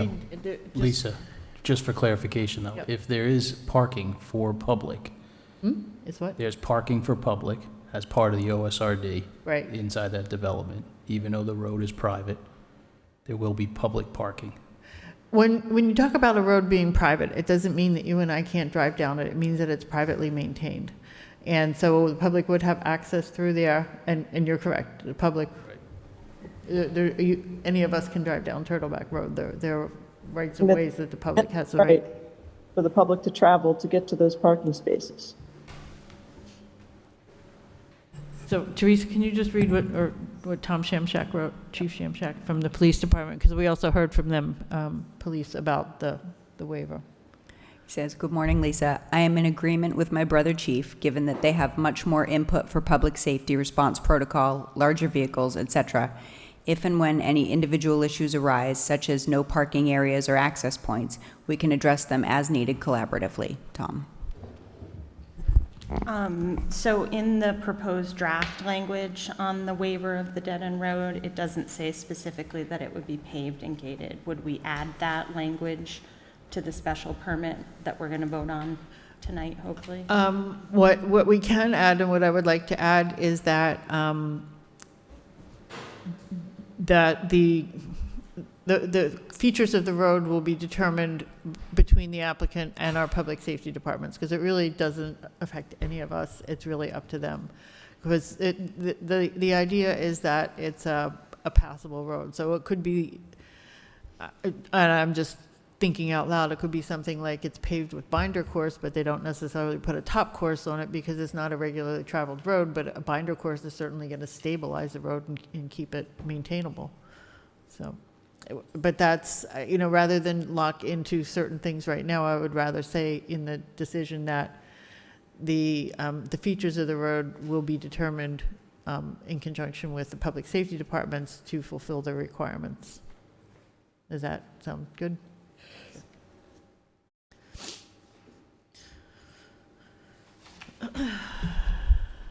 Okay, so are we good on the waiver there? And so the other thing too is, and Val's gone over this document some too, but when we talk about some of these changes, I'll make the final changes, and then KMP will be reviewing it before we send it out on Friday, if we get to that point. I have one question on the draft and then the Weston and Sampson. Their follow-up report did a great job of sort of bolding their updated responses. And so I think we got the draft first. So is there anything that stood out that was in Weston and Sampson that is not in this? No, yeah, because the stuff that Weston and Sampson is kind of featuring on or focusing on right now is more, they're asking for more information about the conventional yield plan. Because a lot of questions. Right, yep. So, but that's all related to the special permit. So that's what we're not talking about tonight. We're sitting here in pretend world that is okay and just looking at the subdivision. By the same token, as far as looking at the OSRD subdivision now, we're really just looking at the 30% that's subdivided and not getting into the 70% of open space and how that either does or does not support the additional increase. So right now we're just kind of focusing on that subdivision plan as if it was a go. And I do have language in there that talks about the scope of the preliminary site plan review. In the first section, which is on page 2, the first page, like I said on the first page, that's just information that I had added for you guys, and that won't be part of the decision. So page 1 is not part of the review. The review starts on page 2, talks about the scope of the review. The review assumes but provides no assurances or guarantees that the conventional yield plan has established a base number of lots allowed, and this will be separately memorialized in a special permit. And then the preliminary subdivision plan for the lots is just the OSRD layout as shown on the plans. And then if the special permit is not granted or grants something less than is noted above or is otherwise conditioned, then this review shall be considered in that context with any resulting changes to the OSRD subdivision that may be necessary or appropriate, including but not necessarily limited to the number of lots, the configuration of lots, or the roadways and site access. So it's just to qualify it and say that this is assuming that it moves forward. So the review criteria are really just talk about the zoning bylaw and the sections of our rules and regulations relative to subdivision control. So there's not really a lot to talk about there. I do mention Chapter 41, just so it's clear that we're referencing subdivision control law from the state. Submittal materials from the applicant just summarizes, just sort of memorializes the material that we've gotten.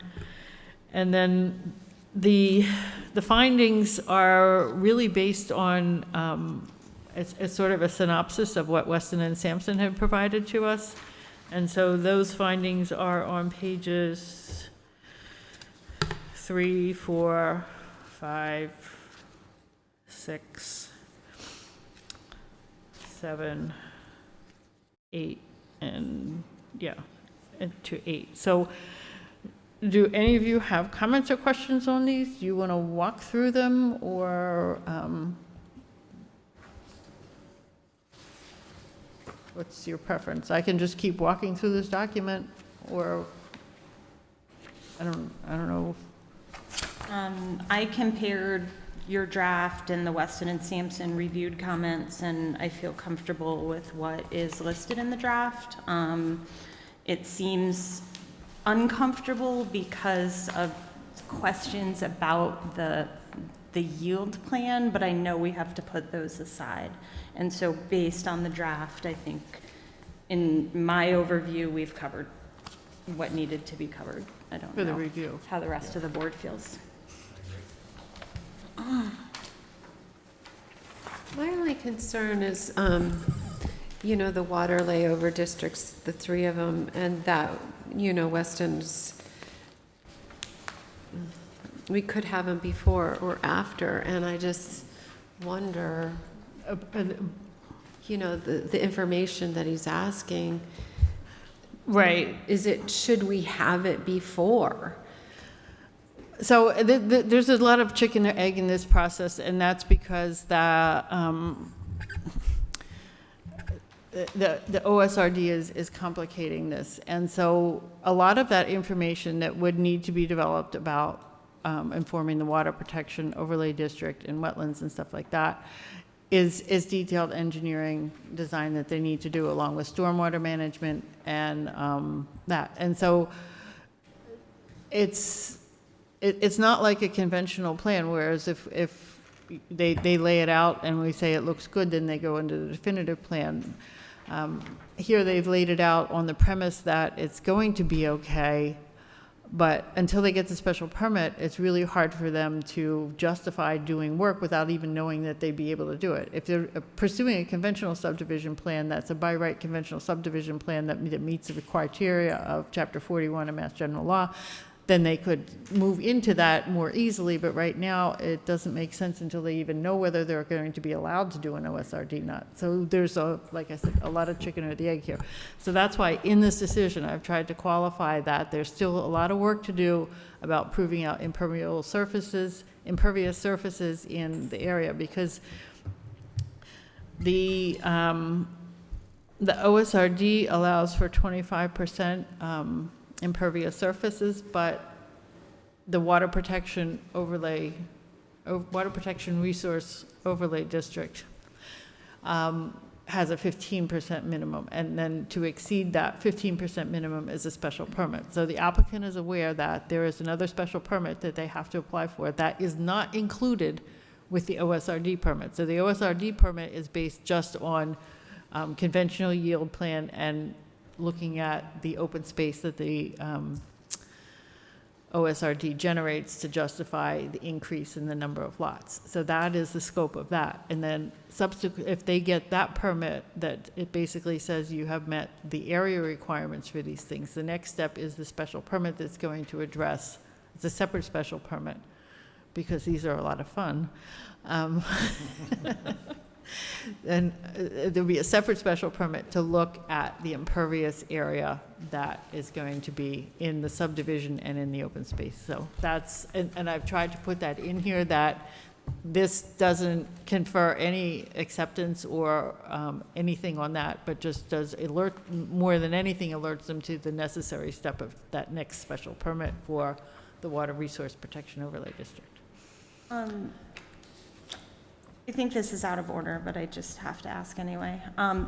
When they move forward with the subdivision plan, does that only include the stormwater calculations for the roads and the stormwater catchment associated with that? And then each building lot would have its own permit that would go through Bill, or do they come back to us? Or if they developed the whole subdivision, would it be a comprehensive submission on stormwater? I'm going to ask Bill about that first, and then we also have Will Hoop. Good. I guess I don't really need to know at this We have the engineer time. here, so we can ask him. I don't really need to know. If you, I wasn't listening, that's what. How does the next step work? Like, do they permit the stormwater for the roads, for the subdivision? Is that a standalone application, and then the building lots come however they're sold or however they're developed? Yeah, so each builder, they'll do an overall water for the water to, I'm sorry, drainage, stormwater, thank you. And then each building permit, they'll come in and look at it for each building permit too, Individually? individually. And those go just It'll all to be you? tied in. Or do we review those? How do those work? No, me and DPW, I believe DPW will do some of the drainage on it, If- stormwater on it. They'll do a master plan, which will tie in all the lots. The lots have to keep the stormwater on each lot. So when you build a house, you have to keep your stormwater on it, and that'll all be tied together. Okay, thank you. Val's chiming in. Yeah, I was just going to say, if you had a lot of concern, you could say, gee, we want that to be subject to site plan review as a condition of the special permit. You know, if there was a particular lot that you had questions about because of topography or something like that, you can ask that it comes before you as part of your conditions. Thanks.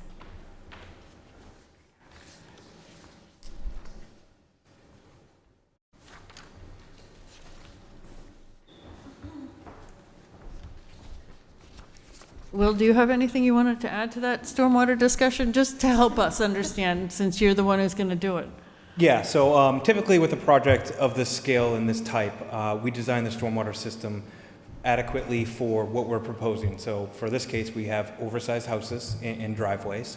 So the system will be all tied together basically to take the house lots and the roadway and everything in the subdivision that's changing, and with the hope that when we go to construct houses, we will be at that impervious area and be able to basically mitigate for it or below, so we've already accounted for it.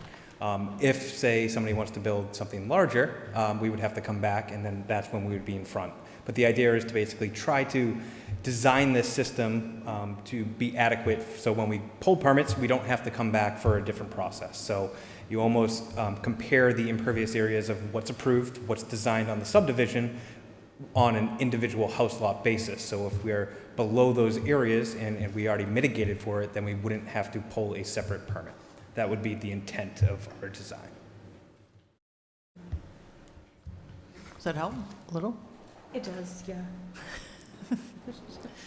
So I have a question. Certainly. Speak into your microphone. With the Water Resource Overlay District, it also talks about limiting the amount of sewage from single-family houses. And this is going to have a sewer treatment sort of plant type of situation. Is that going to be another special permit that they're going to need to apply for because they're going to be asking for more flow?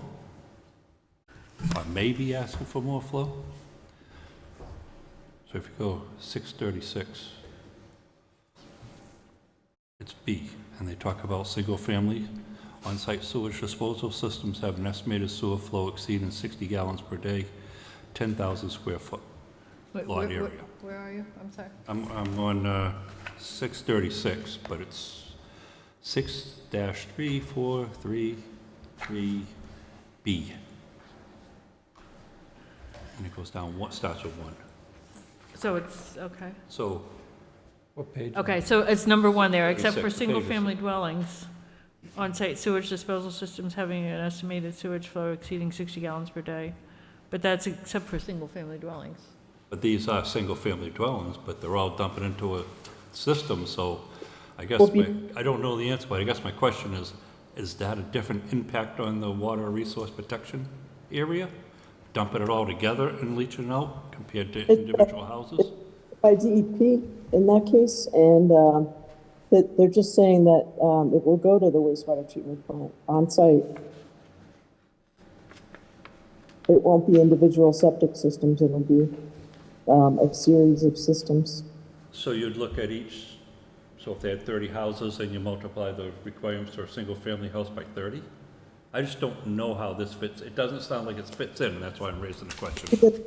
An on-site treatment plant is because they need to in order to limit the amount of the effluent that's being treated. So it's not the same as the individual septic systems, and that will address what the requirements are for the watershed protection. Okay, I'm not quite sure what. I can't hear her that well to understand what she's saying, so Yeah, it's broken up a little. Sorry. Sorry, Val, you're a But little I want to fuzzy. just raise the question to make sure we don't skip it over in this part. I don't know if we are or not, but we haven't really talked about the septic system at all throughout this. And I don't really see in the bylaws where it takes into facility. I just want to bring it up, make sure we're covering it now, so we know it could be an issue, or, I don't know, maybe Will has a answer for it? I'm not sure, if he understands what I'm trying to say. Maybe they're taking it into consideration. Yeah, I don't know the exact section off the top of my head right now, but basically, in the eyes of the Board of Health, they are single-family dwellings still. So the lot area and the flow allocated per dwelling is still applies for the development. It's just considered a shared septic system. Okay, I get that, that's why I brought this up, because I don't know, this is under the Water Protection Erin's Resource online. District, and I don't know how that's gonna fit into this overall system. I'm just Right. raising. No, I understand your question. question So Erin is online, and Brendan is here in the room, who is also a registered sanitarian, and so I don't know if either of you people, Erin or Brendan is... Okay. She's unmuted. Okay. Erin? Hello? Yeah, I wasn't sure if Brendan was going to speak. So, like Will said, they're still considered single-family dwellings, and they're looked at as single-family dwellings, but with a shared system. It's not anything other than a single-family dwelling or series of single-family dwellings. Okay, thank you. Brendan, anything to add to that?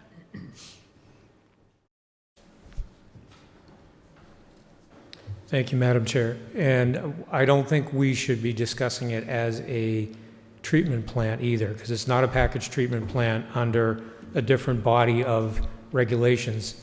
It's a septic system under 310 CMR 15, which under Title V, that's Title V, you can go up to 10,000 gallons a day. And my understanding is they're going to have, if you added up the flow from 36 four-bedroom houses at 110 gallons per bedroom, that would be over 10,000, but they're going to have two large shared septic systems, each with its own association because of the way shared septic systems are permitted by the DEP.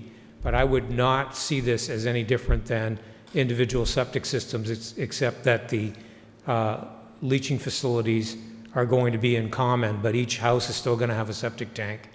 And instead of letting the treated effluent go on each of the 36 lots, it'll be let go in a more centralized area. But if you look at the amount of area that the house lots take up and the amount of wastewater produced, is still the same amount of loading per acre, just a different release point. Okay, I get it, thank you. Thank you. The other thing to keep in mind, just to put a bigger picture on this, is that the planning board is never in the position of granting any aspect of that whole sewer. That's not ours. I mean, when we get to the definitive subdivision, we're going to have to make sure that all the right people have reviewed and approved the necessary components of it. That's part of our oversight, but we're never going to be in that position. But I understand what you're saying. Just this section. I know, that follows the yeah, process, but so, it's single yeah. family, so. Yep.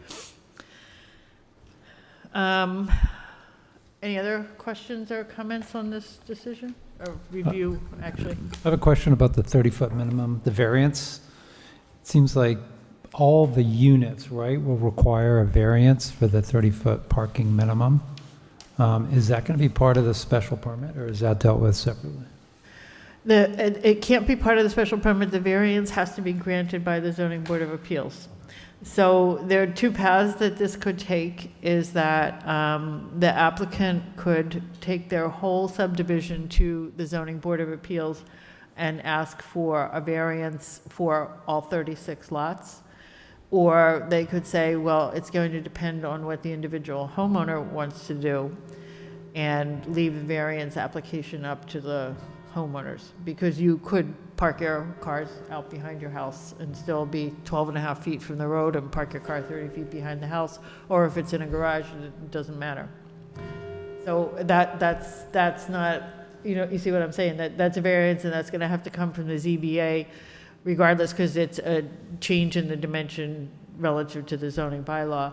And it's either gonna be a package deal for all of them, or, they could decide to waive them one at a time and have each lot, each parcel have to do their own, or they could get a blanket variance. So they could, what would make sense is, the way the OSRD setbacks are established is they're basically cut all of the conventional setbacks in half. So where the conventional front yard is 25 feet, the OSRD front setback is 12 and a half feet.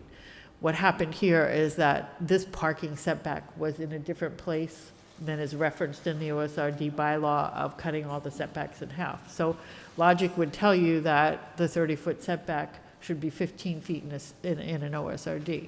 So the applicant could do sort of a baseline variance to change it from 30 to 15, consistent with all the other dimensional changes that are applicable to an OSRD lot. And so then they would be able to offer the house parcels with that 15-foot variance in place. And if someone wanted to park 8 feet from the street, then they would need to go get their own variance for that.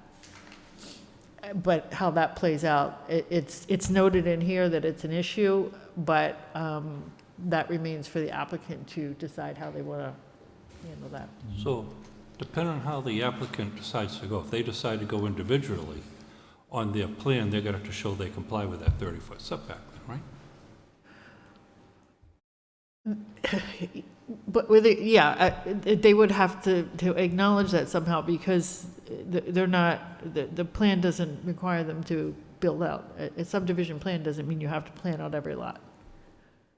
It has to be conceptual so that we know the lots work, but they're not going to provide a house footprint, because you don't sell a subdivision lot. If they don't develop the houses themselves, if they're going to sell the lots, they're not going to say, this is your house footprint. That's not how you sell a lot.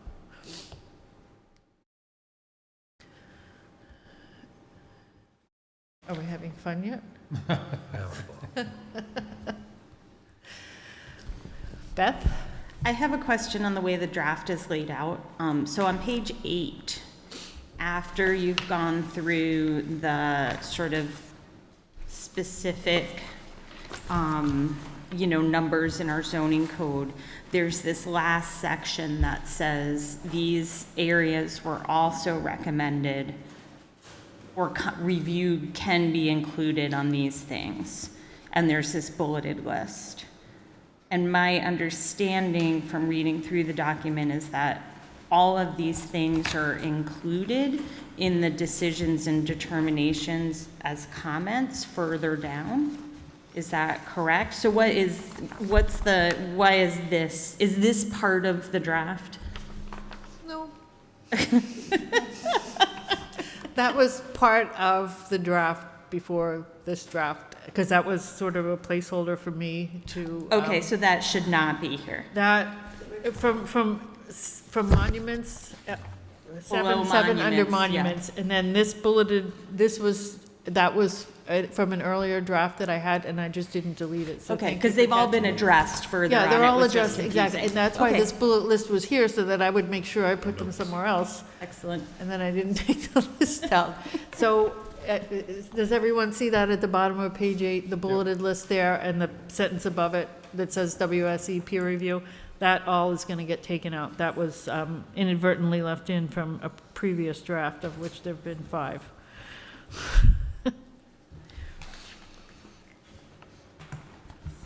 And so after 7.7, then it would just move to the next part on page 9.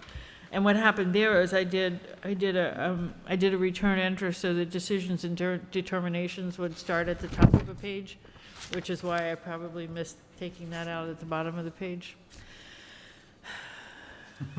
No explanation needed. No explanation needed. There's a little typo on page 5.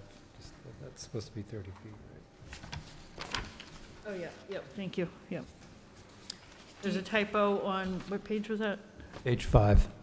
So on page 5, I have, talking about that 30-foot setback on 6-4.2.1 residential land use, single-family, section B requires, it should say 30-foot parking setback, so I missed foot there, so I'll change that as well. You have a typo here also. There's a On page 2. page 2, yep, it just So looks it's like by the something. page 2. Okay, so at the end of 3, Town of Essex rules and regulations relative to subdivision control, section 5.1, covering preliminary plans, and section 5, procedures for the submission and approval of plans. That should just be and, so in the comes out, right?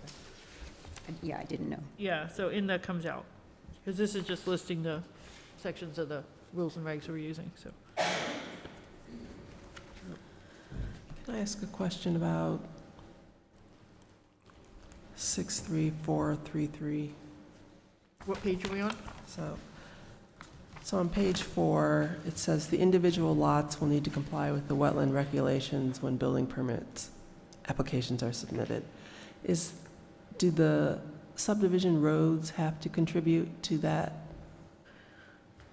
as well? I mean, So you're on 6 dash, it's 6-3413. oh, okay. And- 3413, wetland overlay and district and use regulations? Yes, and the Water Resource Protection Overlay Districts. I'm just trying to, sorry, 6343. Oh, okay.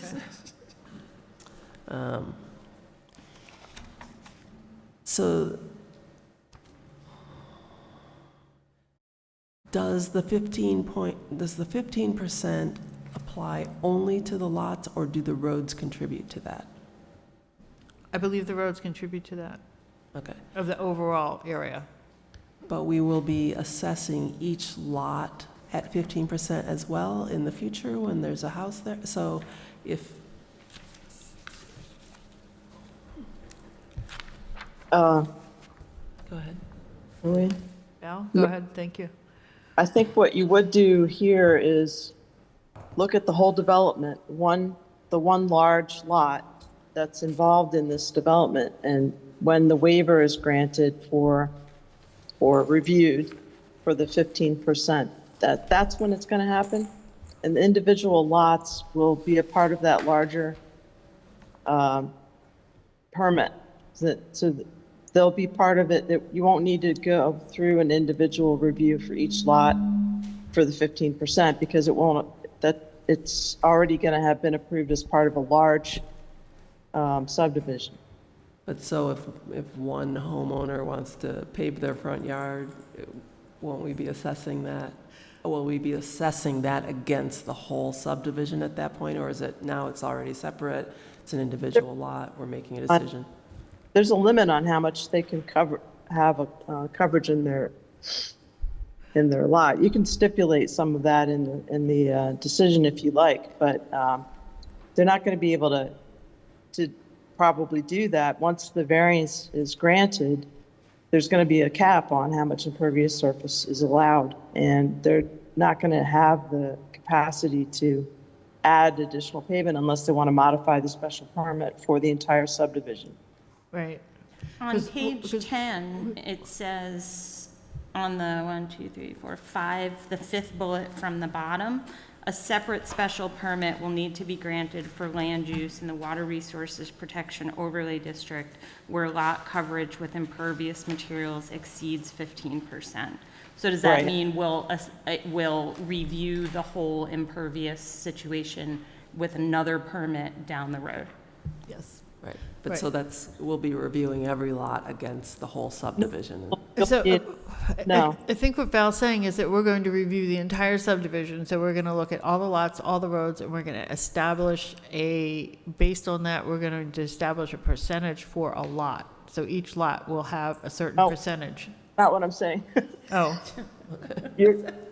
Your special permit for the Water Resource Overlay District is for the large lot. It allows the developer to carve it up, and you're going to say, for this large lot that you're talking about, the raw land, They have this variance, they're allowed to go to this percent. And that's the end of it. You're not going to be reviewing individual lots. That can be dealt with within like the HOA documents, that sort of thing, or in your conditions, but you're not going to be doing individual lot reviews unless for some reason somebody does want to pave.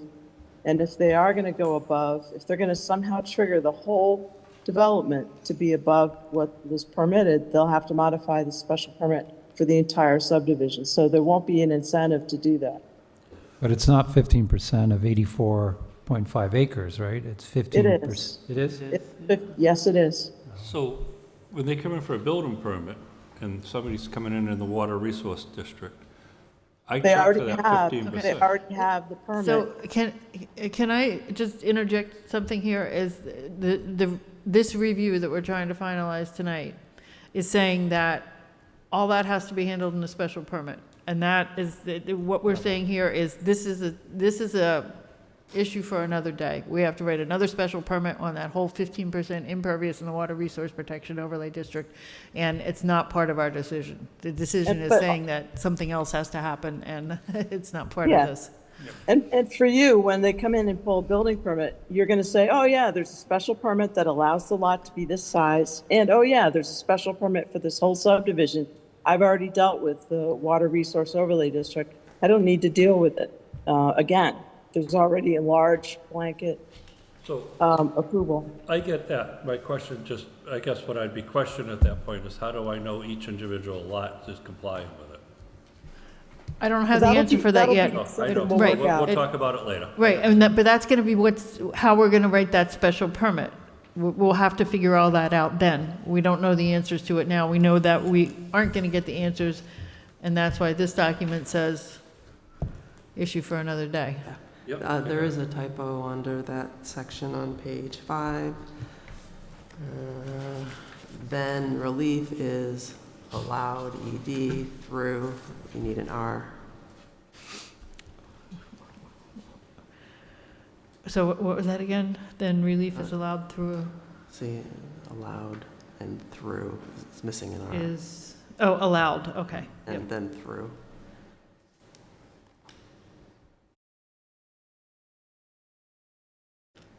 Okay.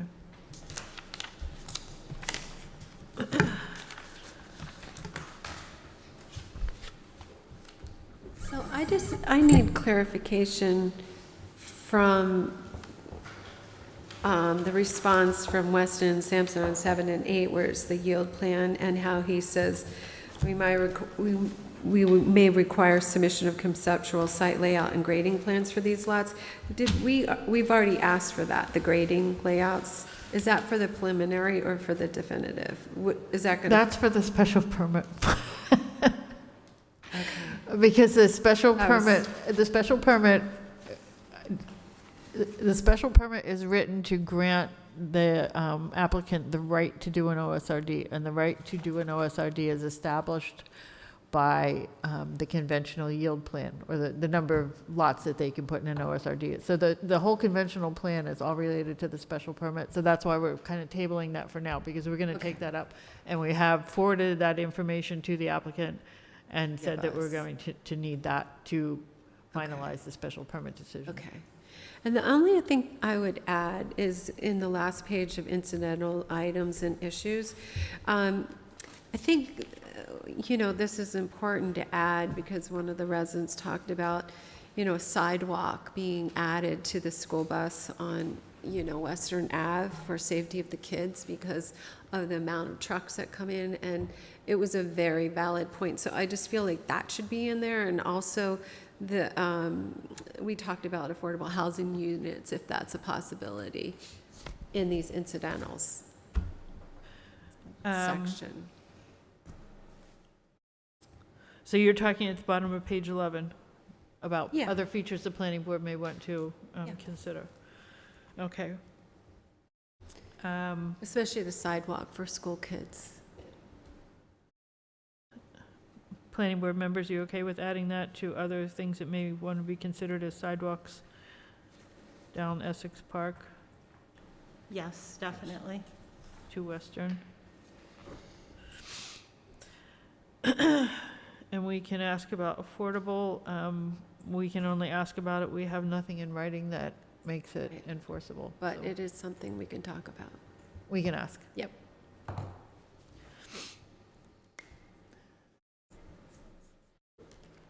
Anyone else? Lisa, can I ask you a question? Sure. Do you care about things like consistency of commas versus periods or capitalization at the start of lists, or do you want to just go ahead and let that go? Because I can let it go. So, But I Trying can not to also sing right now? But I can also attack it. So Yeah. so what I do know. It's- planning board members, would you like Teresa to parse my prose and correct not my- prose, just No, just your fix my punctuation. punctuation and capitalization and things like that. Would you be okay with her doing that? Yes. on the- Yes. Um, Thank you. Sorry, not to harp on this one issue, but just back in that section, it says, Which section? the section on the lot, the impervious, it says a lot. Could it say 15% of the subdivision? Which page are you on? Sorry, page Does it get- 5. Page 5, okay, because it pops up twice, so, So if it's more than, 15%, and you say instead of the lot, per section, if more 'Cause than it- 15% of a lot. just because it reads as if it's only about a the small individual lot, yeah, house lots, 15% of, subdivision lot or something like that. yeah, we'll say subdivision parcel, okay? Thanks. No, that's good, thank you. Because that's consistent with what Val's been telling us. Yeah. So it won't say, so the second bullet at the top of page 5 will read per section 63433, blah, blah, blah. If more than 15% of the subdivision parcel is rendered impervious, then relief is allowed through a special permit. Parcel plural or singular? Part singular, the whole subdivision. Parcel singular, right? Yeah, the subdivision parcel, Yeah, okay, so the entire subdivision. right.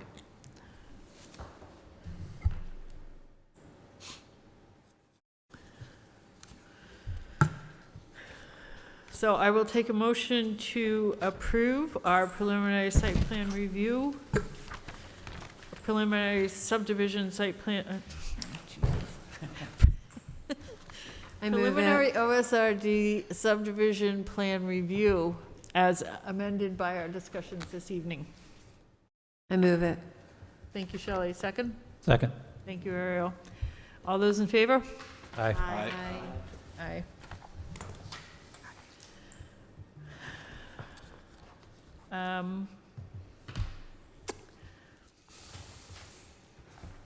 I think we've taken care of any other business. Anyone have anything else? Teresa and I will fix this tomorrow, get it to KMP, and get it to the applicant on Friday. Thank you, Thank Lisa. you for doing Teresa. that. Yes. Thank you for reading it all. I take a motion to adjourn? Oh, yeah. Oh, no, okay, sorry. Public I'm so- comment. Yep, sorry. Oops. Getting ahead of myself, huh?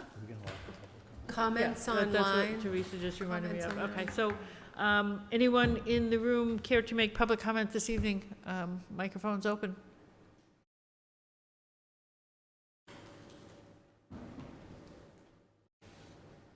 Kathy Bafaro, 15 Turtleback.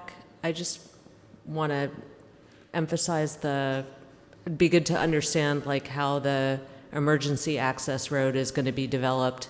I know you guys are just looking at the approval of the waiver for the dead-end access, but, you know, we're right there on that, on that road. So really curious as to, is there going to be any impact there so that the fire trucks can get through? You know, what sort of impact is that going to have on the access road? So, It's on the plans, it's shown as an access road, and we're gonna be working with fire and police along with the applicant to understand exactly what that would look like. But it's conceptually shown on the plans, if you've taken a look at those. It will have somewhere near the end a gate, so that people, you know, you could walk past the gate, but you're not gonna be able to drive past it and just emergency access. But that's all part of the planning process that would take place after they got the OSRD special permit, and, it will be a process that the public will be invited to stay abreast of, so, and we'll take input along the way. Anything else? Anyone else? Anyone Sure. online? Are there people online? If you're online and you wish to make a public comment, can you put your name and address in the chat now for when we're ready?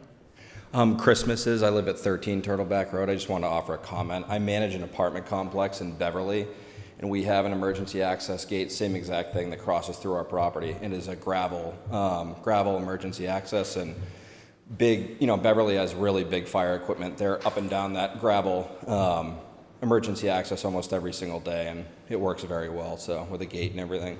Okay, so what I would ask you to do is send that information to the planning board Sure. at our email, because that's something that our fire department could go look at, because that would be really instructive to be able to look at another similar installation. Perfect. Sorry, could you just repeat your name and address one more time? Christmases from 13 Turtleback Road. Thank you. Yep.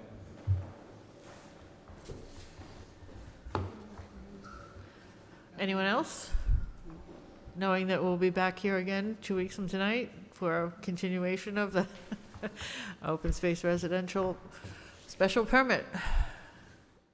All righty. Nobody online. Huh? No Nobody one online. Okay. Take a motion to adjourn. Motion to adjourn. Simone. Thank you. Second? Second. Ariel, thank you. All those in favor? Aye. Good night. Thank you. We will be shutting down the recording now.